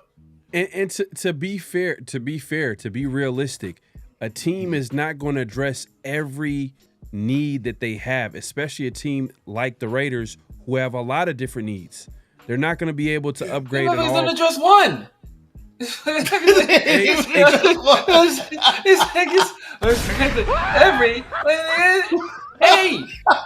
address A. Man, that's true. That's true. You know what I mean? Like you draft the right tackle in the third round. Who, I guess that's maybe. Well, you know what? To be fair, they did draft JPJ, and Glaze is better than we thought. Glaze looked like he might be a starter on this team. Yeah. You know what I mean? We'll see how it shakes out moving forward. But JPJ, we got our center for the he is man. Sure. So let's. I want to go too heavy on him not addressing the offensive line. But when I think of offensive, when I say offensive line, I'm thinking right tackle. And the right tackle going into the season was Thayer Munford. That was their thought at right tackle was Thayer Munford. Yeah. Which, man, that was a risk. The point is that your answer shouldn't be let's throw in a third round guy that we picked up as our starter. That's not solving the problem. Right. If you were really to solve the problem at right tackle, you would be drafting Fuaga instead of Brock Bowers. Yeah. And I know that's probably not the popular thing to say at this point, considering Brock Bowers is where he is right now. But if you were really serious about addressing that right tackle position, you going with Fuaga, and you're bringing in a running back, that has been a proven. You're trying your best to keep a Josh Jacobs happy, those are the things that will be conducive to winning. But you let him walk out the door, for whatever how many $1 million it took for him to keep him around. You let him walk out the door, and you didn't address the quarterback position. Those are big problems, man. And is it the Raiders saying that this wasn't a year and we're tanking, or you're setting up AP to fail in this situation? Which one is it? You know what I mean? And they could have been more aggressive in free agency. It's not like they didn't have money. They did have money but they really after signing Gardner Minshew and Christian Wilkins, Christian Wilkins was a great pickup. I know he got hurt. A lot of people could say, "Oh, that was a fail," but I think he's a good player. I think he'll bounce back or whatever. But after that, they were done. They didn't try to address the trenches. They didn't try to get another free agent right tackle, or even if we're being honest, this is another position I've been talking about. You kind of mentioned it a little bit. Was the running back position? They could have went for a better running back option. Did they try to get in contact with Derrick Henry? Derrick Henry probably would hang up the phone because he's probably trying to go to a Super Bowl contender. But we could have went with the better option at running back other than Zamir, or just add to that room to add more competition, and then see how it shakes out. And most likely, whoever the competition would have won the job. But now that we see how Zamir played this season, but going back to what you said about Telesco, Mark did go out his way to say that he will evaluate Telesco and AP separately. So it's just like, man, like the writing is on the wall, bro. And when he's talking, and when they, just going to some of the quotes that we heard, as far as how they're going to evaluate the QB position, you hear Mark Davis say, well, I'm going to leave that to Telesco and Brady. So it's already a done deal. It's just the language reveals itself, bro. You just start hearing you hear him talk, you be like, bro, like, it's already a done deal. AP is gone. Telesco is going to be here, and Brady are going to be here to pick the next whoever at that number 1 spot or number 2 or wherever they end up picking. My last thought on this thing, man. Tom Brady being the guy that's going to be our football guy making decisions. He's also a play-by-play guy over there too, which is cool. But I don't need no half-ass effort from Tom Brady. True. If you're going to be doing a job, you need to be doing this full 100%. You got to make a choice. We're not doing this half-ass shit. It's time to turn things around and turn it around right away. It needs to happen. Tom Brady, hey, I'm not saying you need to quit Fox. That's a big payday. But, man, hey, you better make the main thing the main thing. That's all I'm saying, man. And this is the Raiders right now is your priority. We need to turn this thing around, and you need to do it now, man. If you're going to be that guy that we're counting on, you need to do that. Right. Or they need to have some type of way of, because I don't want it to be a situation where Brady's calling all the shots. I want it to be a situation where Brady's is a voice in the room. He might be a strong voice in the room, but he's going to just a voice in the room. At the end of the day, let people do their job. And that's what I was hoping that Mark was doing, but he was still a little bit too hands-on. Why are you firing people? I mean, he has a right to do that, but it's just, it's tough. And on top of that, you hear guys like his boy, Marcel Reese talk about, hey, knowing Mark, he was planning this for a while. Mark Davis himself said, I've been planning this for a while with Tom Brady. Well, yeah, I'm sure he was. I'm sure he's like, you know what? The last time I went with McDaniels, I kind of did it, right after that Bisaccia season where people are emotional after that. You know what? He's playing chess. I think people kind of underestimate Mark Davis. I think he's playing a little bit of chess. I think he knew, you know what? The public wants AP. The players want AP. We'll give him AP. But at the end of the day, we know this season is going to be transition year. We're going to get a top pick. The rest is history. Yeah, I mean, shoot, he did say this. He said this a couple years ago. He wants a rock star at quarterback. That's what he wants. He wants a rock star at quarterback. Yeah. Hey, now, you can say all you want. Gardner Minshew looks like he could be a rock star, but he's definitely, because he looks like, he looked like he played a banjo or something, but, that's not the rock star we're looking for. We're looking for somebody that can get the job done, man. Right. We know which one of those QBs don't look like a rock star. Yeah. We damn sure know which one that don't look like a rock star. I mean, just in terms of this whole thing, you guys. Man, shots fired.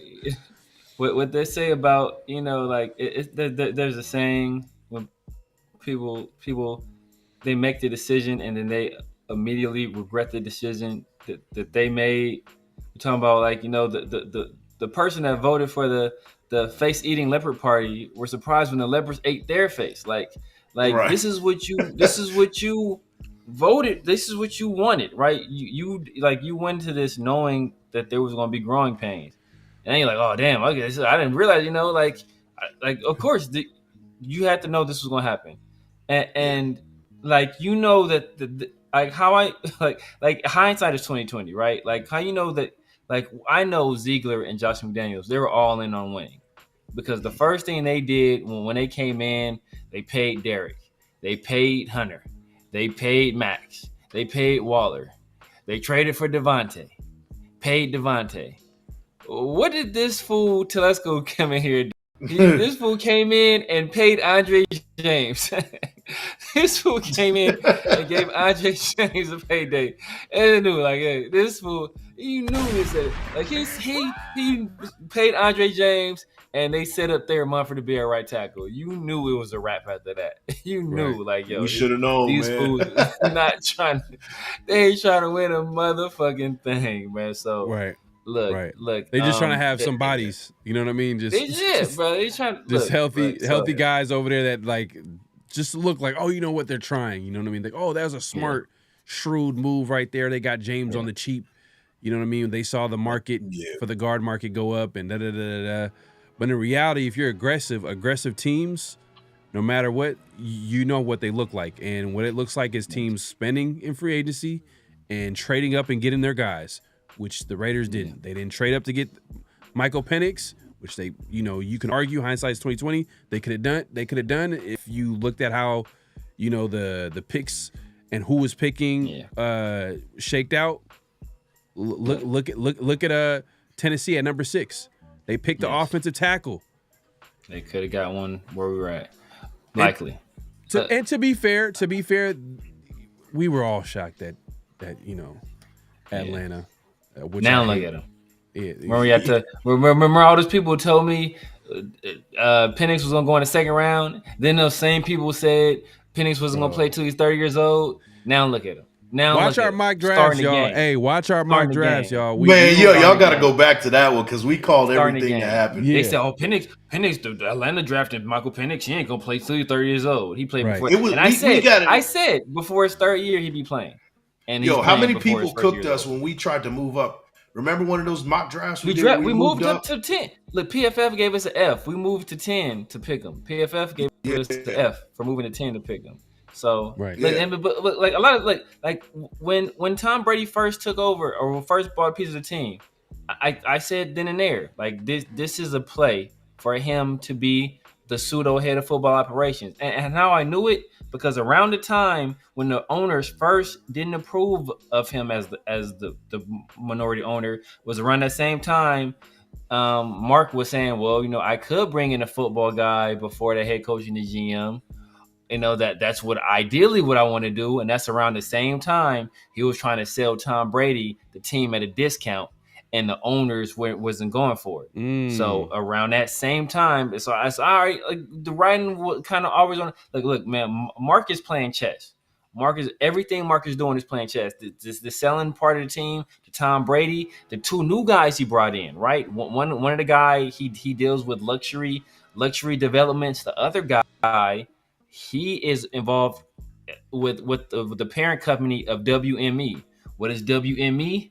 They're one of the largest sports agents in the league. They have clients such as Joe Burrow and guys like that. So now they have a partial owner who has a relationship with the agents to all of these players. Ooh. Mark is playing chess. Man, I like that. He is playing chess. Yeah, and you know what too? If we want to take it just to finish out this AP talk, just remember the presser when AP got hired, and compare it to when McDaniels got hired. Oh yeah, Mark was suited and booted. He was in the middle of that that whole presser. You had Ziegler to the right. You had McDaniels to the left. Yeah. But when AP and Telesco got introduced and they had their presser,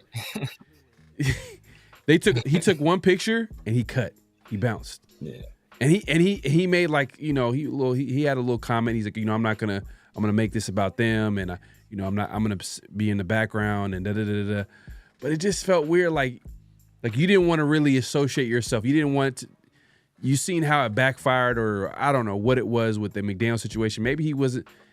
Maybe he knows what he's doing as far as, with this. Hey, look, I think look at the end of the day, I think AP was set up to fail. Y'all can argue it. I know the chat's going crazy. I'm like, no, AP sucks and yada da da da. I don't think that's really what I'm arguing. I just want to be clear. I'm not saying AP is perfect. I'm saying, why did you hire him? What? And you're firing him in 1 year. What changed between 1 year? Like in my mind, like you hire a guy that's inexperienced and you're not going to give him more than 1 year to develop.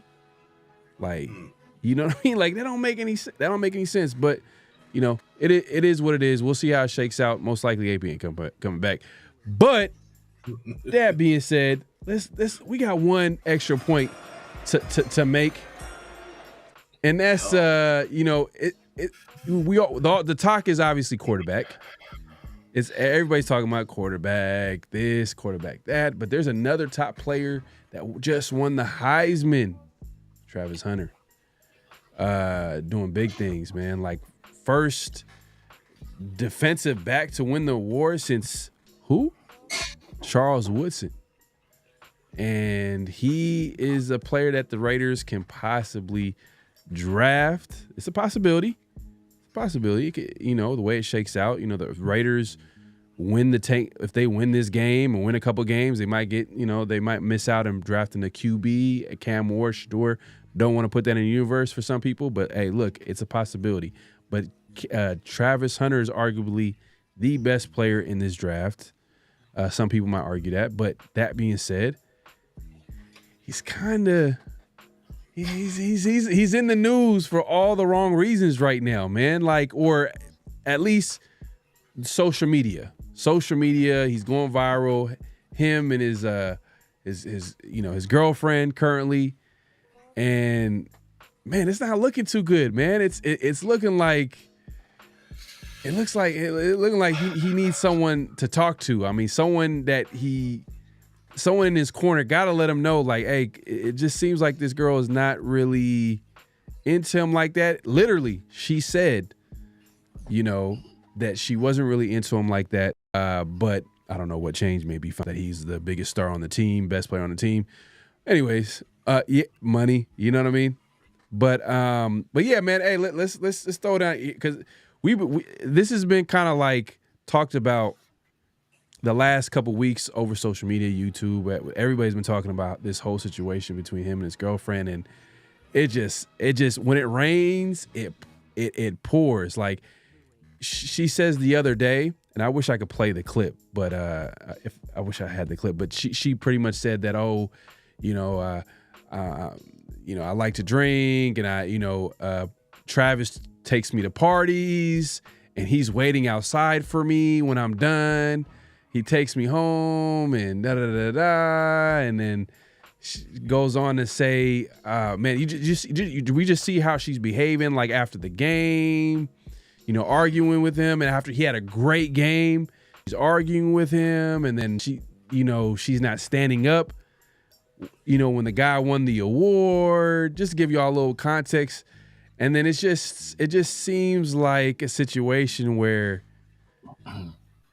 man, I don't know, man. It just seems like maybe just another athlete that might be in for a little bit relationship troubles. I mean, y'all can chime in on this. What do y'all think about the situation between Travis and his girlfriend right now? Man, you kind of mentioned it perfectly. I have to lower the lights down, man, because This is demon time. It can get demon time right now. It can get spooky, and especially for him. Like, we spoke off this offline, right? Like, where is his dad, man? Where is his dad? His dad didn't go to the the events, the ceremony, none of that. He was watching on TV. We all saw his reaction, you know, looking at the TV. I don't know what's going on with him. I don't know the details. I can't speak on it. But, you know, you would think that a male figure would come in and step in and be like, bro, son, little bro, whoever, this is not a good idea, man. She's going to cost you money. She's going to ruin your life. Point blank, period. And we've all seen these type of women before. Everybody's seen the writings on the wall, loud and clear and glitter and gold. She is only in it for the money. She's only in it for the clout, you know, and she's getting what she wants. She's out there, she's doing her explanation on what she did and all this stuff, and she's becoming social media famous, man. And it's off his back. It's off his back. Now, a guy like him, you know, 20 years not the old, best looking. He's young, but he's not the best looking guy in the world, man. You know, this might be the best he's ever pulled in his life. It's pretty obvious that this is the best looking woman that. I hate to say it, man. This is probably the best looking woman he's ever pulled in his life, and he's holding on for dear life. But somebody needs to grab him by the collar and be like, bro, you are the Heisman Trophy winner. You're probably going to be picked number 1 in the NFL draft in 2025. Let this woman go. You will find somebody 30 times better looking and will take care of you and will not give you half of the BS that you're getting. And if not, you don't take anybody seriously at this point, man. You're 21, 22 years old. Enjoy your life, man. Enjoy your life. Exactly. Leave this girl where she is, man, because this is a meal ticket. This is a meal ticket. Leave her alone, man. I don't know who needs to tell him this, but for some way, you watching Around the Shield, man, take it from your big bro, Big Mike. Please let her go. Keep her in the corner. Keep her on the streets. She is for the streets, man. It is what it is. I'm gonna leave it at that, man. I'm gonna save something for Severe, man, to get in, man. But yeah, I think Travis Hunter on Shadur's podcast said that they already have a date as far as when they're gonna get married. I think it's like gonna be like within a year, and and I think we have a quote. Brother. Yeah, I think we have. Put her on that paperwork. Put her on that paperwork, big dog. Yeah, man. Yeah, and I think we have a quote from his girlfriend the other day. Tell him to bring me my money.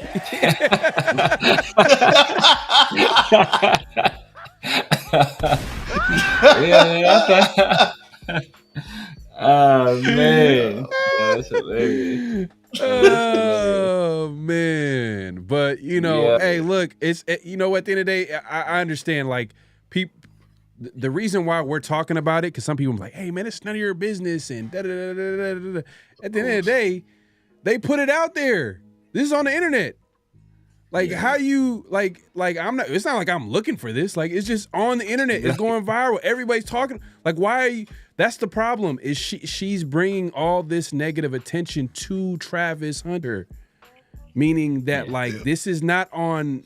It's not our fault, but it's her fault. It's Travis's fault. Like why are they not having, the conversation? You know what I mean? Where is the what is the relationship dynamic? You know what I mean, between them? That's a whole different conversation. But at the end of the day, like this is on the internet. So for everybody that's like, hey, this is kind of like none of your business. We usually don't even get into this type of stuff. But at the end of the day, like it's out there. It's on the internet. This is for if it's on the internet, if you're putting your stuff out there, then you shouldn't be mad that people are talking about it. And I think, there's there was a recent clip the other day or whatever where she's speaking to all the things that she's been criticized for as far as like, how she's been acting, at the Heisman Award and after the game and all these comments and stories that have been made, yada, yada. But go ahead, Severe, man. Chime in on this, man. What do you think about this, man, Travis? Do you think Do you think he's going to be signing the prenup soon, or do you think he's going to go in there just blind? So, which it sounds like he's going to go in there blind, man. I'll be honest with you. Man, his nose is wide open. It's times like this where I wish, you know, I think people call him the Godfather. I wish Kevin Samuels was alive, because I know he would have some hilarious takes about. I know he will be cooking. Right. I hope it doesn't turn out like this, you know, for a multitude of reasons. But when I look at this situation from the outside looking in, you know what this reminds me of? And you guys are about my age. So this happened a little bit before us, but we're probably privy to it. It's Mike Tyson and Robin Givens. Yeah. Mike Tyson, Robin Givens, and how you know, like Mike was an athlete. He was a breadwinner, but he was a meek guy, right? Quiet, kept to himself. He just loved boxing, like, you know, kind of like a dork of sorts, right? Yeah. And you know, and she got those hooks in him, and at that point, she was in the spotlight. And whatever she can do to hold on to that spotlight, she was going to do. Even going so far as to say, falsely accuse Mike Tyson of beating her. And I can already see, I don't want to say she'll do something like that, but I can already see some salacious stuff start to happen, because, you know, that's what, when you're attention hungry, you will do whatever you can to get that attention, to get that praise, whether it's adulation or whether it's sympathy. You're going to be looking for that, you know, for that attention, and I can see that happening, man. And it's weird, because I was watching, because we were talking about, like, why is nobody in, like, talking to Travis, and I don't think Travis is going to listen, right? We saw Dion, how he would bring in, he brought in that I forget the girl's name. Me and Farrell talked about it before. She brought her in to talk to the team. Brittany Renner. Brittany, to talk to the team, to tell the team how these girls run game on y'all. But you know, like nobody think you ever been somewhere and you seen somebody that's like ghetto as hell, or somebody stupid as hell, tell somebody else that they ghetto or that they stupid. Like, these people, like, they don't realize that they stupid. They don't realize that they get, like, no, that's you. You fit this description. So Travis is thinking, like, oh, it's not me. I got me a good one. You know, I'm lucky. I don't got one of them girls out there. I got me a good one. Like, nah, bro, you a mark. She's talking about you. You just don't realize it. And you know, so you know, so that's the problem. They don't think it's them. And then another thing is, I was watching an interview with him, and they were asking Travis, like, oh, you know, so what is it like to be, like, you know, to be the person that's like the primary breadwinner for you, and to be taking care of your family and all that stuff, man. And you know what he said? He's like, nah, man, I don't take care of them, man. I was like, I just focus on myself. And that let me know right there, like, you know, like, if you ain't taking care of your moms and pops, who are you taking care of? Or who's telling you not to take care of your moms and your pops? Man. And those alarm bells was going off, man. So look, I mean, I hope the best for the dude. He's a hell of an athlete. I heard all he loves is fishing, video games, and football. Like, you know, like those are his only interest, and of course, the succubus he got on his arm. Hey, when it's all said and done, man, it looks like Travis Hunter is gonna have emotional damage. We gotta. I don't know if y'all seen that episode of South Park. Like, there's got to be a morning after. Yeah. We need to play the song backwards, bro. Exactly. Man. Yo, we need to play the song backwards. Hey, what he does need, though, man, we need to get him with, you know, some old Kevin Samuels, you know, clips. We need to hook him up with, you know, get him with Angry Man. We need to get him with some Patrice O'Neal, some Men of Order as well. Man, get yourself right. I mean, shit, turn some things around, man. Watch this clip of Around the Shield, man. You should be watching this, man. Like, to be honest with you, watch this clip of Around the Shield, man. Hey, bro, because we telling the truth, and it's not like we hating on them or anything like that. We actually we want. It's the thing is like it's just like we don't want it to happen. We're like, hey, man, like don't do it. Come on, Yeah. But it's like a slow moving train accident. It's like it's the inevitable. Like it's going to happen. Unfortunately, because he's rich, he's famous, he's young. You can't tell him nothing. You know what I mean? I'm sure. I would think that Dion, who he calls his, second father or father, father figure. You know what I mean? Who's gone through his experiences, being an athlete. Just went through it. Just went through it. And you see him like the other game where I think his sons were trying to set him up to have him walk with his mom. And as soon as like his mom approached him on the field, he quickly was like, "Hey, I gotta go," and he just cut out. Like it was super obvious. So you would think that someone like Dion would give him some advice. I'm sure he has, but like at the end of the day, like advice or someone talking to you is only going to take you. It's only going to take it so far. The other person got to be a willing listener, got to be able to take action. And bro, it is what it is, man. It's crazy. We see this all the time. Maybe not this example, but examples where we're like, hey, no, don't do that. Like, come on. It's like it's way obvious to everybody looking in, but the person that's going through it, you know what I mean? We've all, had our own experiences as well. Yeah, man. But I will say this. I wish I had someone telling me, don't do that. Hey, man, look, hey, young fella, like, I had the same experience as you, and this is what I like. Man, I wish I had that in certain situations. You know what I mean? Compared to a guy like Travis Hunter, I'm sure there's people telling him, don't do this. Be careful or whatever. But some people, they could be hard headed at times, man. So we'll see, man. We'll see how it shakes out, bro. Great player. He's gonna be available to be drafted. Hopefully the Raiders can possibly make it happen and draft Travis Hunter, but we do need a quarterback, though. I'm not gonna lie, man. It's a fact.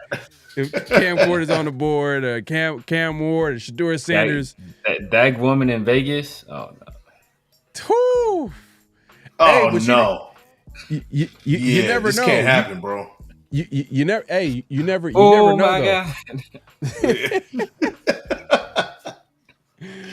Oh man. Because it's the fastest, and it's the fastest who gets left. Nah, but hey, you never know, man. Because you mentioned Mike Tyson. What happened to Mike Tyson after Robin Givens? Dude was an animal. Like he went crazy after that. Like, yeah. But that's a whole different conversation for another day, man. That was our extra point. I know that's not really Raider related, but this is obviously Travis Hunter. Could be possibly, you know what I mean? But he's obviously just won the Heisman. The Raiders are picking the top 3. Could be a possibly guy, a play that might play for the team. And this is what everybody's been talking over social media: Travis Hunter and his girlfriend and that whole dynamic, because that's what people have been talking about. But make sure to clock in, like the thumbs, hit that like button, hit that subscribe button, hit that notification bell. Let's move it along, man. It's that time, man. You already know. It's that time, man. It's NFL game picks. Yes. Man. My favorite section. Hey, man. Hey, look, man. We're still in it. I mean, it ain't over. It ain't over. It ain't over. But last week, it's a wrap for me. Well, hey, look. Last week we all tied up 11-4. 11-4. Everybody tied up from last weekend's game picks. The all-time season total, Mike, you got 91-57. I'm at 90. I think it's 98 and 50. And Severe right now got the lead, 103 and 45. Man, so he's doing his thing right now. We're gonna have to make some big strides, man. There's only 3 games left. Are we counting the playoffs? Playoffs? Are we counting playoffs? No, we gotta count the playoffs. Playoffs? Don't talk about playoffs. And the dude's like, let's go best 2 out of 3. Like, all right, let's go best 5 out of 7. All right, let's go best 7 out of 11.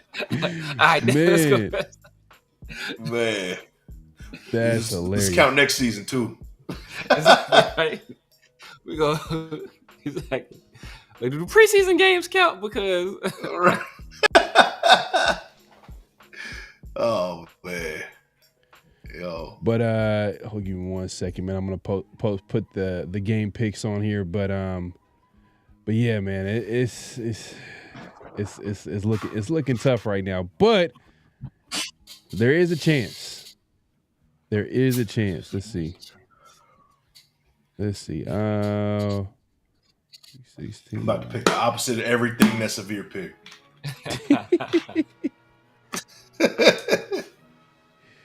All right, so first game that we see here. Go ahead and share the screen. And we got the Texans and the Chiefs. This is actually pretty, this is a solid game right here. This is an interesting game here. Damn. Mike, who you got? Man, the Chiefs keep on doing it. We don't know how they're doing it, man. I got the Chiefs winning. Yeah, we do. We do. I got the Chiefs winning this game, man. They go 14-1. Man, I got the Texans, man. I'm going with the Texans. I'm taking the upset. I'm taking the upset, man. The Chiefs, I know they're figuring out a way to win, but hey, you know what? Look, I think they're gonna lose a game here. I don't think Chiefs are as good as what people think they are. I mean, the record says they are. I think the refs have been. I know I'm hating on them right now, but I hate the Chiefs, so I'm picking the Texans. I'm just keeping it real right now, being honest. Who you got, Severe? You know what? I'm gonna go with the Texans, man. I'm gonna go with the Texans, man. I got some strategy going on there, but also the fact that I like the Chiefs aren't a 14-1 team, man. And this has been our logic before, and through some witchcraft and sorcery, which we know what really is going on. But these fools keep winning. They keep being like, they block a kick at the end, they get a fumbled snap, and they don't call it. Like, there's always some weird stuff going on with them winning these games, man. Yeah, and right. But have a good defense. They have a good running game. C.J. Stroud has been struggling, but I'm thinking he'll get it in gear this game, and I think they pull off a close one. All right. So we got, so you got the Texans. So we got the next game here. It's another divisional rival right here. We got a division rivalry right here. Steelers and Ravens in Baltimore. Mike, who you got? Oh man, yeah, the Ravens need this one. This is a playoff game for them. They got to stay alive in that division. They're at home. Lamar Jackson's been playing at an MVP caliber once again. He's not going to win. I think it's Josh Allen's. Yeah. But I got the Ravens winning this one. They got to avenge from that last loss in Pittsburgh. So I got Ravens winning this one in a close one. Yeah, I got the Ravens, man. It's close, man. Every time the Ravens Steelers play, it's usually a good game. It's in Baltimore. Last time I picked the Steelers. This time I'm picking the Ravens. Who you got, Severe? Yeah, I'm gonna go with the Ravens. But Mike said I didn't know the Ravens were 9-5. Like, it was crazy. Like, so they really need. I mean, and speak about quarterbacks we could have had. It's Russell Wilson. Come on, my dude has lost only two starts. Only 2 starts. He's lost, man. We won't get into that. But yeah, man, I got the Ravens. I think Lamar Jackson. I think he has to have a crazy big game. I think Zay Flowers. I think he goes off too. And I'm not sure if George Pickens is playing. So I'm going Ravens. Yep. Pickens is out. Oh yeah, that's big. That's big. Especially since Wilson came onto the field. him and Pickens kind of been lining up low key. But we got the Giants and Falcons. Hey, this is Michael Penix's debut game as a starter for the Falcons, who just took over. Moving forward, he's going to be the starter for the rest of the season. So, who you got, Mike? Falcons, Giants. I got the Falcons winning this one. They're trying to win that division. The Bucs are kind of not running away, but they're a game ahead. So they got to keep winning. The Falcons got to keep winning. They got something to play for, and the Giants are in tank mode just along with us. So I got the Falcons winning this one. I'm really hoping Michael Penix has a big game. I'm rooting for him. I just hate that he's on the Falcons, but I might tune in for this game because I want to see him play. Right. I got the Falcons too. I think Falcons are definitely a team that's trying to contend to make the playoffs. Giants is completely out of it. There is a fact of a rookie QB coming in first game, going against the Giants. Even though the Giants are 2-12, it's still a rookie going into the game. He's playing, but it's at home though. It's at home, and we'll see, man. I got the Falcons. Who you got, Severe? Yeah, I got the Falcons, man. Michael Penix is not your average rookie. He was my QB too, only behind Jaden. I think most people said he was the most pro-ready of the crop of quarterbacks that were coming out this year. He was a high-level thinker, high-level passer, extremely mature, and way more athletic than people wanted to give him credit for. So Giants are in full tank mode. Atlanta has a plethora of weapons: Drake London, Bijan, Tyler Algier, Kyle Pitts. Looking for Kyle Pitts to have a big game, because he's a guy that when they had Matt Ryan there, he went for 1,000 yards his rookie year. Then they had Desmond Ridder, and then he struggled. We kind of see what the Desmond Ridder effect on Brock Bowers. So I look for Kyle Pitts to have a big game. Yeah. Right. Hey, the Falcons owe us one, man. They owe us one. Oh yeah. Go ahead and lose to the Giants, man. Man, go ahead and lose to the Giants. You owe us one. You stole Michael Penix from us, man. Go ahead and give us one. Go ahead and give us one, man. They owe us one, but we picking the Falcons though. They owe us. Yeah, I know. We still picking the Falcons though. We ain't that crazy. Yeah, bro. We got Cardinals and Panthers, man. Who we got, Mike? Oh man, I think the Cardinals choking this one, man. I think this is a choke job from the Cardinals. I got the Panthers in an upset. I got the Panthers winning this one. Damn, man, this is one of those weird games. I can see either way happening. Cardinals are just so inconsistent, but they're 7-7. They're right there in the division race, man. Yeah, they choking. Man, the Rams are somehow leading that division, which is crazy. Yeah, 8-6. Sean McVay is a beast. Man, yeah, he's a monster. They're 1-4. They started 1-4. Yeah. They figured out a way to win. You know what? I'm gonna go Panthers. Did you pick the Panthers or? Yeah, Panthers. I got Panthers upset. Yeah, let me get the upset here. Yeah, man. I'm gonna go with the Cardinals. Kyler Murray is he's a dog. James Conner has been having a really good year. Marvin Harrison hasn't been doing that great, but that tight end they have, McBride, is having a pretty good year. They got the other receiver out of Stanford whose name escapes me right now. I like him. Then I don't know if Xavier Legate is going to play for the Panthers. Yeah, he might be out.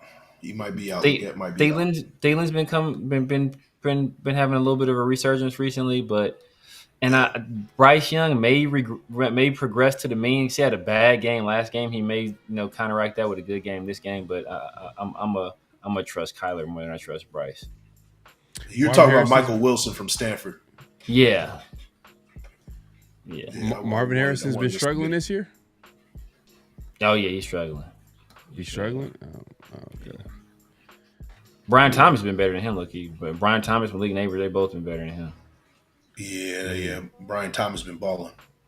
Yeah. I wonder what's his issue then. Yeah. Is it separation? Is he not getting the separation that he got in college? What's going on? But that's a whole different conversation. But we got the Lions and Bears, division rivals, but definitely two teams kind of headed in two different directions. Yeah. Mm-hmm. Who you got, Mike? Hey, the Lions historically struggle at Soldier Field, just historically. But this isn't the same Lions, I know. But man, it's an outdoor game, a dome team. Man, I'm gonna still go with the Lions, but this is gonna be a lot closer than what people think. I got the line, and they couldn't stop a nosebleed last week against the Bills. So, that defense seemed to be running out of gas at the wrong time. So they're banged up, man. They're hurt. They're real banged up, yeah. But saying all that, I got the Lions winning this one in a close game. Close game. Yeah, man. I got the Lions, man. I'm not gonna overthink it. I get it. I get it. The Bears have probably played well against the Lions, but in years past at Soldier Field and it's Windy City. Is a Goff built for the Windy City? Is his arm built for that? You know what I mean? What type of game is it going to be in Chicago in December? That's another thing. But the Lions, they're built differently than the Lions teams in years past. So I'm gonna give them the edge for sure. But Severe, who you got?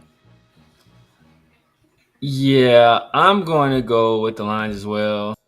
I mean, we talk about all those factors, and I realized those could play a part. But I remember there was a game. I think it was the Thursday night game against Green Bay, and it was torrential rain, like pouring. Yeah, that's and true. Goff came out slanging. I don't think he had an incompletion like late in the second quarter. Like that dude has an arm. He has big enough hands. And he has supreme trust in his ability to put the ball where it needs to be. So, even though they lost David Montgomery, which is going to be a loss, it's going to be. But people don't want to. Big loss going to be that's going to be a big loss because I don't think Jahmyr Gibbs is a full time like tote the rock every down back. So that's going to be a loss. But I still trust the Lions more than the Bears. You think Jahmyr Gibbs will probably get smacked a couple times, fumble? He's not a full-time. He's not a number one guy, in my opinion. He's not a number one guy. I don't think he's a complimentary back. He's dynamic though when he touches the ball. He's dynamic. Take it to the house, man, at any given moment. But we got the Titans and Colts. Mike, who you got? I got the Colts winning this one. Titans in the same boat as us and the Giants. He ain't got nothing to play for, man. Colts are still trying to fight for the playoffs at this point. So, I got the Colts winning this one. Don't talk about it. Playoffs? You kidding? Ironically, the coach of the Colts at the time. yeah, that's true. Man, that's funny. But you know what? The Colts, though, I don't know what the talk is about their head coach. I mean, if he's available as OC, we kind of like talked about it like, hey, it might be a possibility. Maybe who knows? Yeah. But I'm not sure they're gonna make that move. Colts, Titans, man, I can see this going either way. To be honest with you, real talk. Man, Anthony Richardson at quarterback has kind of been so inconsistent this year. Yeah, it's what I mean. I think, and the Titans. Randomly, they've had some games where they competed to the end. So it's like, I know they won only 3 games, this division game. Is this in Tennessee or is this going to be? It's in Indy. Yeah. Indy? You know what? I give it to the Colts. What you got, Severe? I'm going to roll with the Colts as well. Even though Tennessee, they got a very good defense. Jeffrey Simmons is a baller. They got L'Jarius Sneed out there. I think Arden Key out there. They got another guy. I forget his name. They got a linebacker, too, whose name escapes me, but they got some dogs on their defense. But the Colts, I trust the Colts a little bit more. I trust Shane Steichen, Anthony Richardson. He's boom or bust. Maybe this is a boom game, and if he's struggling, they can always go back to Joe Flacco. All right. We got the Colts all the way around the board. So we got the Rams and Jets. Mike, who you got? I'm going with the Rams.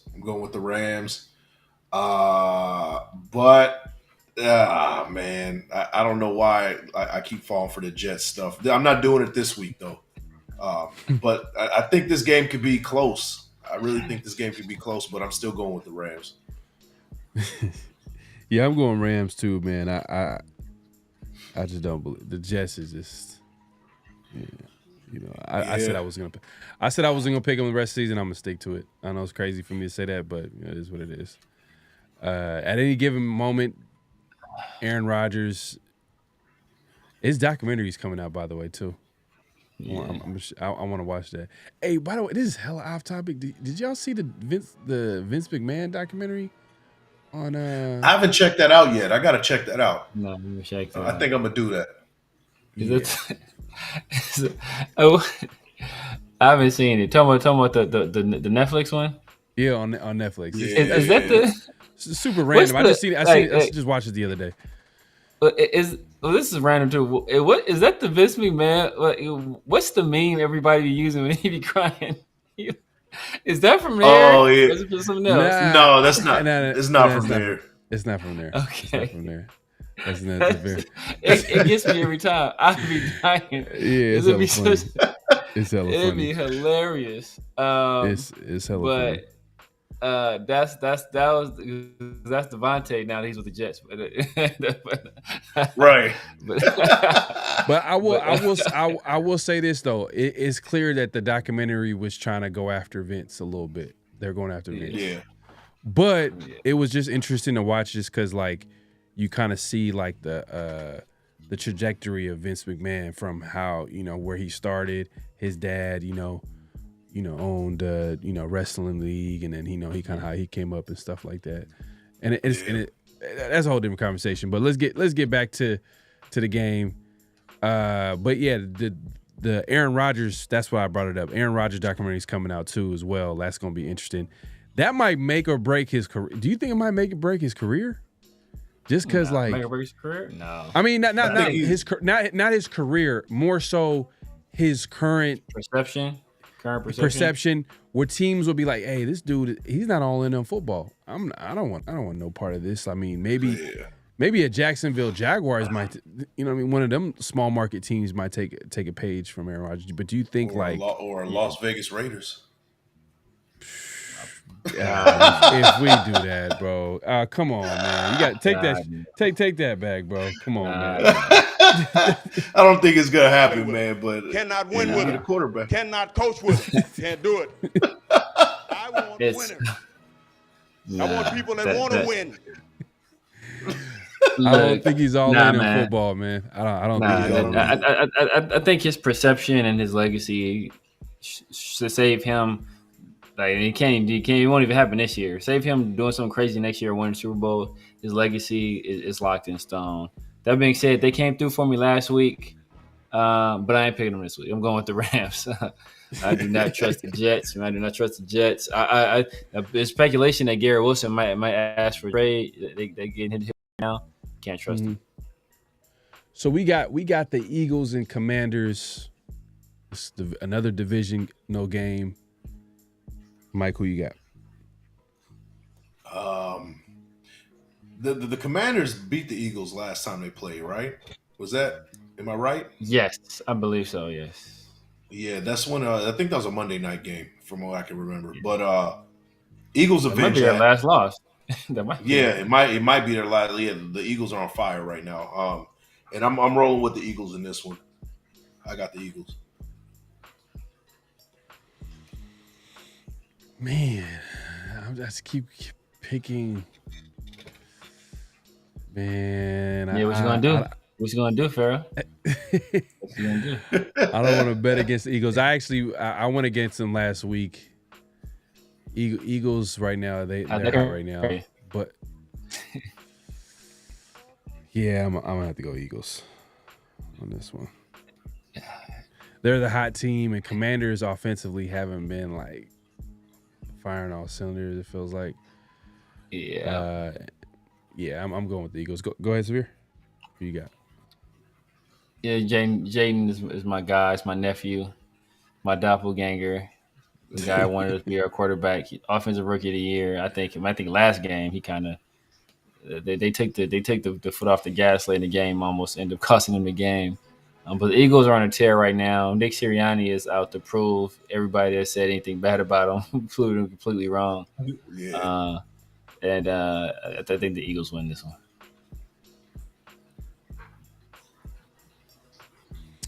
Man, if the Commanders win this one, I'll be hella mad because I'm thinking about it too.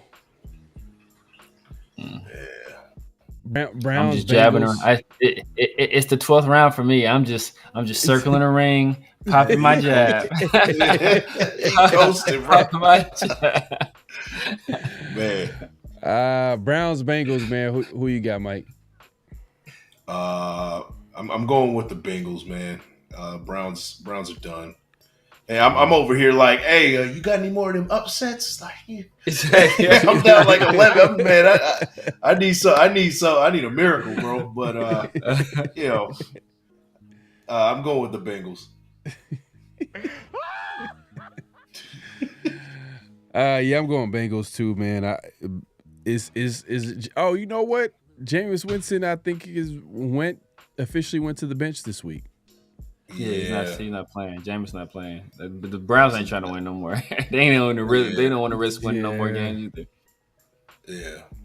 Yeah, I'm going Bengals. Bengals are trying to stay alive, but their chances are slim to none. But I got the Bengals. Yep. The Browns put my guy Jameis on the bench. He is the guy who I hope will be our backup quarterback next year, backing up Cam or Shador. That being said, the Bengals gonna win this game. All right, and then we got Vikings Seahawks. Mike, who you got? Oh man, this one is tricky. This is tricky one. Yeah, it's tricky. I'm gonna go Seahawks. I'm going Seahawks. I keep picking against the Vikings too, and they keep proving me wrong. Man, I'm rolling with the Seahawks because they got to keep up with the Rams. They need it more than the Vikings do. Vikings are pretty much in the playoffs. I mean, I know they're going for a division, they're going for 1 seed, but I don't think they got enough to be the number 1 seed. I got Seahawks in an upset. Yeah, I'm gonna go with Seahawks upset too as well. And I've actually been picking the Vikings. I've been on, so they have been on a roll. They've been winning. I think the only game I didn't pick them to win, I think that was against the Falcons. I did pick against them against Falcons, and yeah, I don't know why I did that. But that being said, I think they're going on the road in Seattle, 6-man. They got people on the 12th man, I should say. And then they got some people in the secondary that can possibly match up with Justin Jefferson and Jordan Addison. You know what I mean? Tariq Woolen, Devin Witherspoon. Yep. But I don't know. But Geno Smith scares me though. That's the only thing. Yeah. So he's not this. He ever since that OC left, he hasn't been the same. Yeah. Hey, I'm calling it now. Drew Allar is going to be a Seahawk in 2026.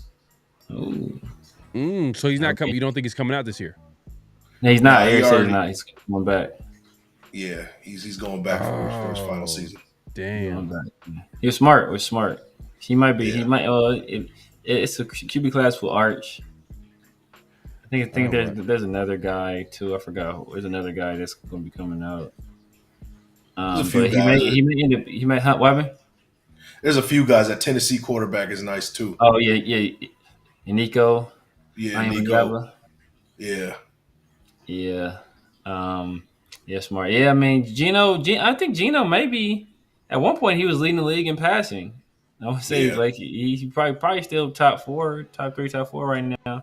I mean, the Seahawks' strengths do match up well defensively against the Vikings, and Sam Darnold is Sam Darnold. Yeah, you never know what you're going to get. But I trust Kevin O'Connell. I trust his scheme. Aaron Jones has been running the ball pretty well. Justin Jefferson is Jefferson. Addison has been playing well too. We talked about T.J. Hockenson earlier as well. So I'm going with the Vikings to win. And last game, Seattle had to win last game too, and they were at home. And I think the home crowd, I think they actually had to go silent count at one point at home. Yeah, that's crazy. Damn. Seattle, the home team. Yep, Seattle. I want to say last week. Whoever they played last week. I ain't gonna lie, man. That's the stadium that I want to go, bro. I picked them last week, and those fools let me down. I want to go to the Seattle. I want to go to Seattle game. I'm mad I didn't go to that Seattle Raider game, man. I want to go because I heard that stadium is. That was a hell game too. Josh Jacobs on. Man, bro. Yeah, it's crazy. Josh Jacobs walk off. Yeah, but we got the Patriots and Bills, man. This showdown, probably the game of the week, man. We got Patriots and Bills. Mike, who you got? Man, Bills about to put 60 on these boys, man. I got the Bills. Yeah, man, I got the Bills too. You got a 3-11 team, and you got 11-3 team, man. I'm going with the 11-3 team. Yeah. So I'm gonna surprise you guys, but I'm going with the Bills. Bills. You crazy. Man. We got the Raiders and Jaguars. This is the game that everybody's waiting the for. sock and bopper game of the week. Exactly. The skip it. Hey, man. Mike, who you got? Oh, man. You picked the Raiders last time, and they failed you. I know. Exactly. I know. I don't even know, man. Somebody's got to win this game. That's the crazy. God. I got the Jags. Mac Jones carves us up. But the last time Mac Jones was in that building, man, that the Chandler Jones final play. So, and he got stiff arm at the whatever yard line. So he did. Yeah, he did. He did nasty stiff arm. Yeah. I still got the Jags though. They pull this one off.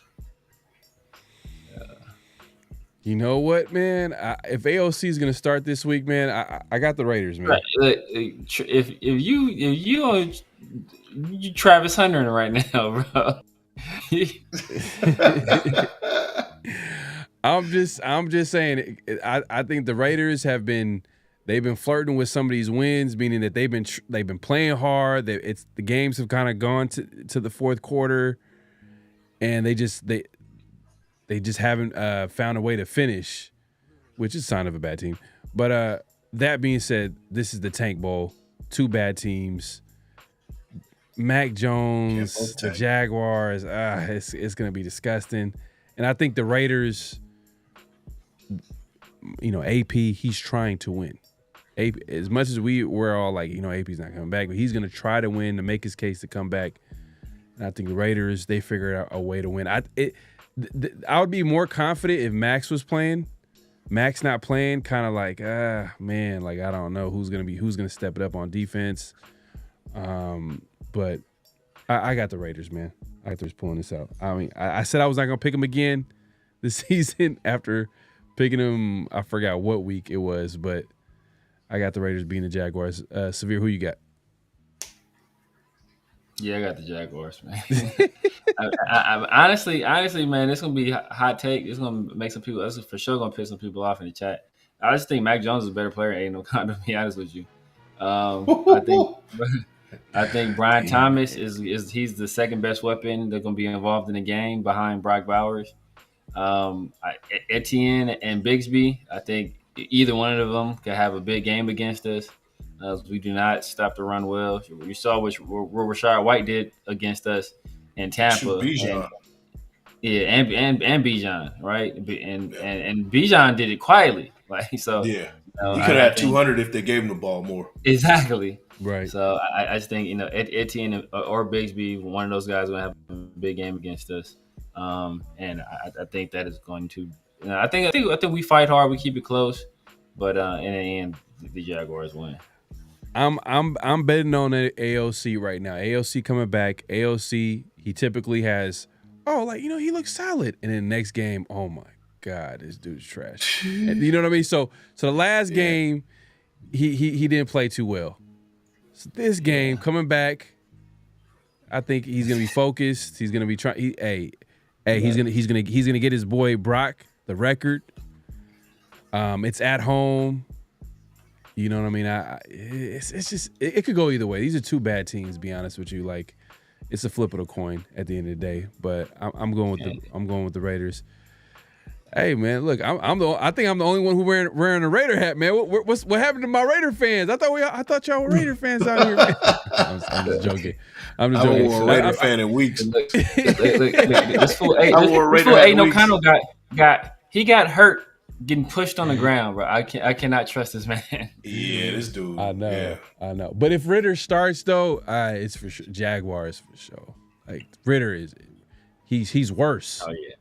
Ritter's worse. Yeah. As bad as you want to say, Minshew and AOCR, Ritter's worse. Like he didn't. What did he even complete a ball to receiver until what? Second half? Was it in the second half or something like that? It was something crazy. Or late in the second quarter. Man, that's bad. That's bad. But that being said, we got the 49ers Dolphins. Mike, who you got? A lot of football games this it's a tough one. This is an elimination game. Dolphins probably already done too, but I'm going to go 49ers here. I'm going to go 49ers. Yeah, I'm going to go head, former star pupil, Mike McDaniel faces his former boss. If anybody's going to stop with I got 49ers here, man. Field goal wins this game. You know what? I'm gonna go Dolphins. Yeah, 49ers haven't been the same team, man. It's something off about them. They're going to the East Coast. You know what I mean? Technically, they're going to Florida. Yeah. That's random. It's an East Coast game. It's a 1:25 start time. It's weird. Yeah. A lot of East Coast 1:25 games this week. That's crazy. I'm torn here. It could go either way, to be honest with you. It could go either way for sure. But Brock Purdy played like trash last week. I mean, garbage. Bounce back game. He didn't look great. But I'm gonna go. He's missing his weapons. But you know what? Juwan Jennings, I think, is still healthy. Deebo Samuel's healthy. Hey, Juwan Jennings is good. Durando, he's a good player. Juwan Jennings is doing his thing. Yeah, Juwan Jennings is doing his thing. George Kittle is still out there. I think they want to go out there. And after the whole Devondre Campbell situation, not Devondre Campbell. Yeah, Devondre Campbell. Devondre Campbell situation. I think they want to go out there, get their taste out their mouth. So I think they win this game. Yeah. Definitely. That was definitely a flag on the play, for sure. On Devondre Campbell just walking out on his team like that in the middle of the game. Yeah. And most likely That's the end of his career. He's done. He's already an older guy. Yeah, he's already an older guy. He's already like 33. But it's a wrap for him. That kind of remind me, you know what I mean? Rest RIP to Vernon Davis's Javonte brother. Yeah. He retiring at halftime. At least he had to. But no, what's crazy though? Like this was gonna be a flag on the play. I didn't bring it up. Deontay Johnson did the same thing, like 2 weeks ago.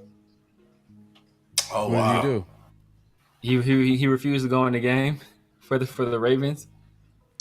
Oh yeah. There was a little controversy. I didn't realize that. They just traded for him, or they traded for him earlier. But yeah, the Devontae, yeah, he refused to go in the game, and then I think he's away from the team right now. They basically he was trying to get them to release him so he can sign somewhere else, but they just sent his ass home. Goofy ass trying to go to the Chiefs. Man, that's what that is, wild, man. That's wild. Yeah. But we got the Buccaneers and Cowboys, Mike. Who you got? The Bucs are playing good football at the right time, man. They need to keep winning to seal that division. They're a game ahead against the Falcons, and the Falcons took 2 against them, so they got to keep winning. This will eliminate the Cowboys. They don't have enough at quarterback. I got the Bucs winning this game. Yeah, I got the Bucs too, man. Better quarterback. Hey man, yeah. Mayfield, man, like he's turned his career around. NFC Player of the Week. Yeah. I got the Bucs, same here. Bucs. Easy. Cowboys too injured. I don't trust Cooper Rush. Yeah. Yep. We got Saints Packers Monday Night Football. Oh man, come on. Packers win this. It's in Green Bay.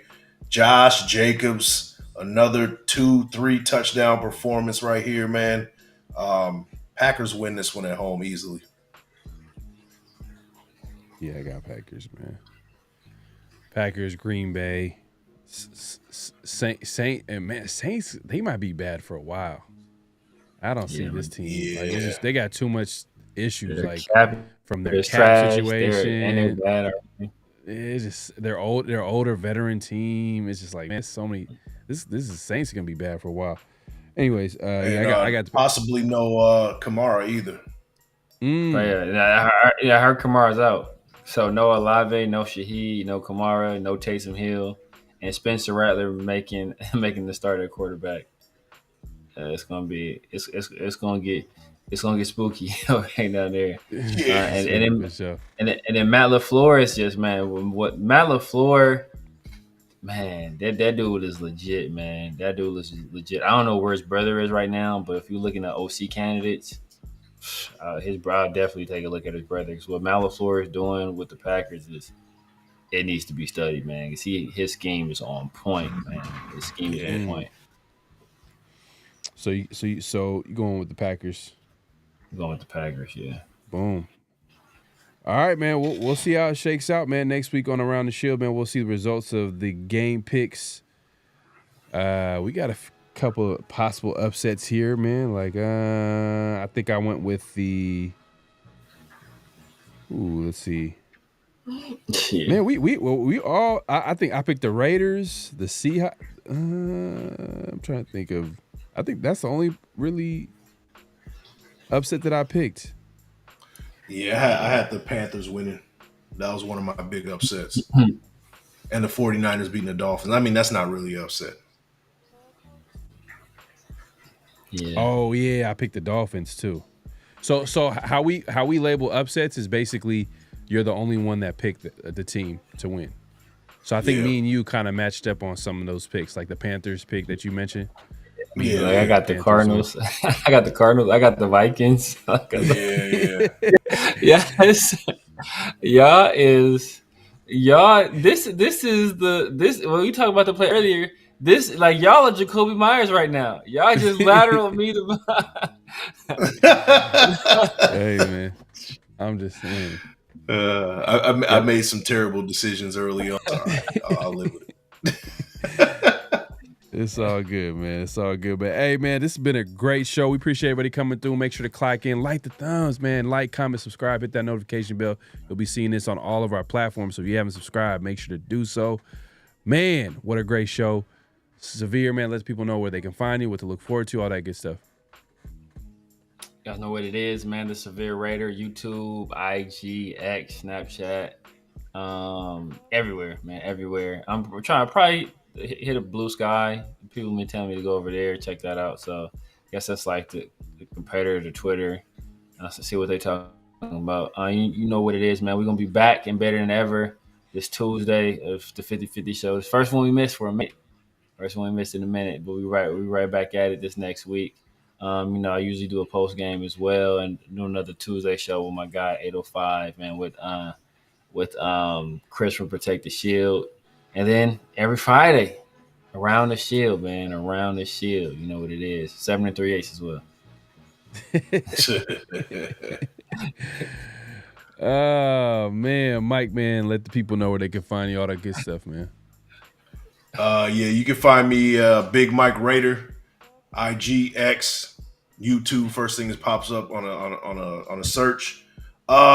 Things to look forward to, man. I don't know, man. We're gonna be doing Around the Shield on Fridays.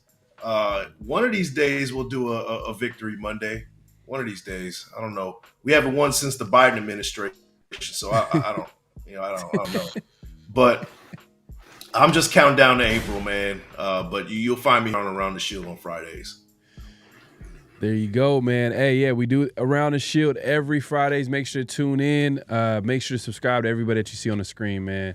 And also 50-50 show every Tuesday. We did cancel last show, but we'll be back this Tuesday. Right, hey, well, we'll be rolling, man. We got a lot to talk about. We got some flags on the play. There's so many flags that we want to talk about, man. So make sure to tune in. And then also let us know, too. I keep saying this, or I keep forgetting to remind y'all, man. If for flags on the play for the show, just hit us up on social media. If you guys see anything that's flag on the play worthy, and we'll consider it. We'll shout you out, all that good stuff. And also follow us on Around the Shield all over social media, including X and IG, for the latest on the Raiders, podcast clips, all that good stuff. Make sure to subscribe to the channel, all that good stuff. And I think that's about it. Oh yeah, and hey, go over to the 50-50 shop, get your latest gear. The link will be in the chat and description. Any last thoughts before we head out? Men of Order as well. Hit a Men of Order too for our guy Big Mike. There you go. Get yourself right, man. Get yourself right. That's gonna be the slogan. Be the slogan. Don't be a Travis. Don't be a Travis. Yeah, man. Hey, Travis, man. Man of Order, man. Get you a T-shirt, man. Let that be the first step. You know what I mean? The first step in the journey in the right direction, man. Exactly, man. Exactly. But yeah, we out of here, man. We'll see y'all next week. Peace. 7 3. Just win, baby. Hello? You play to win the game. You don't play to play it.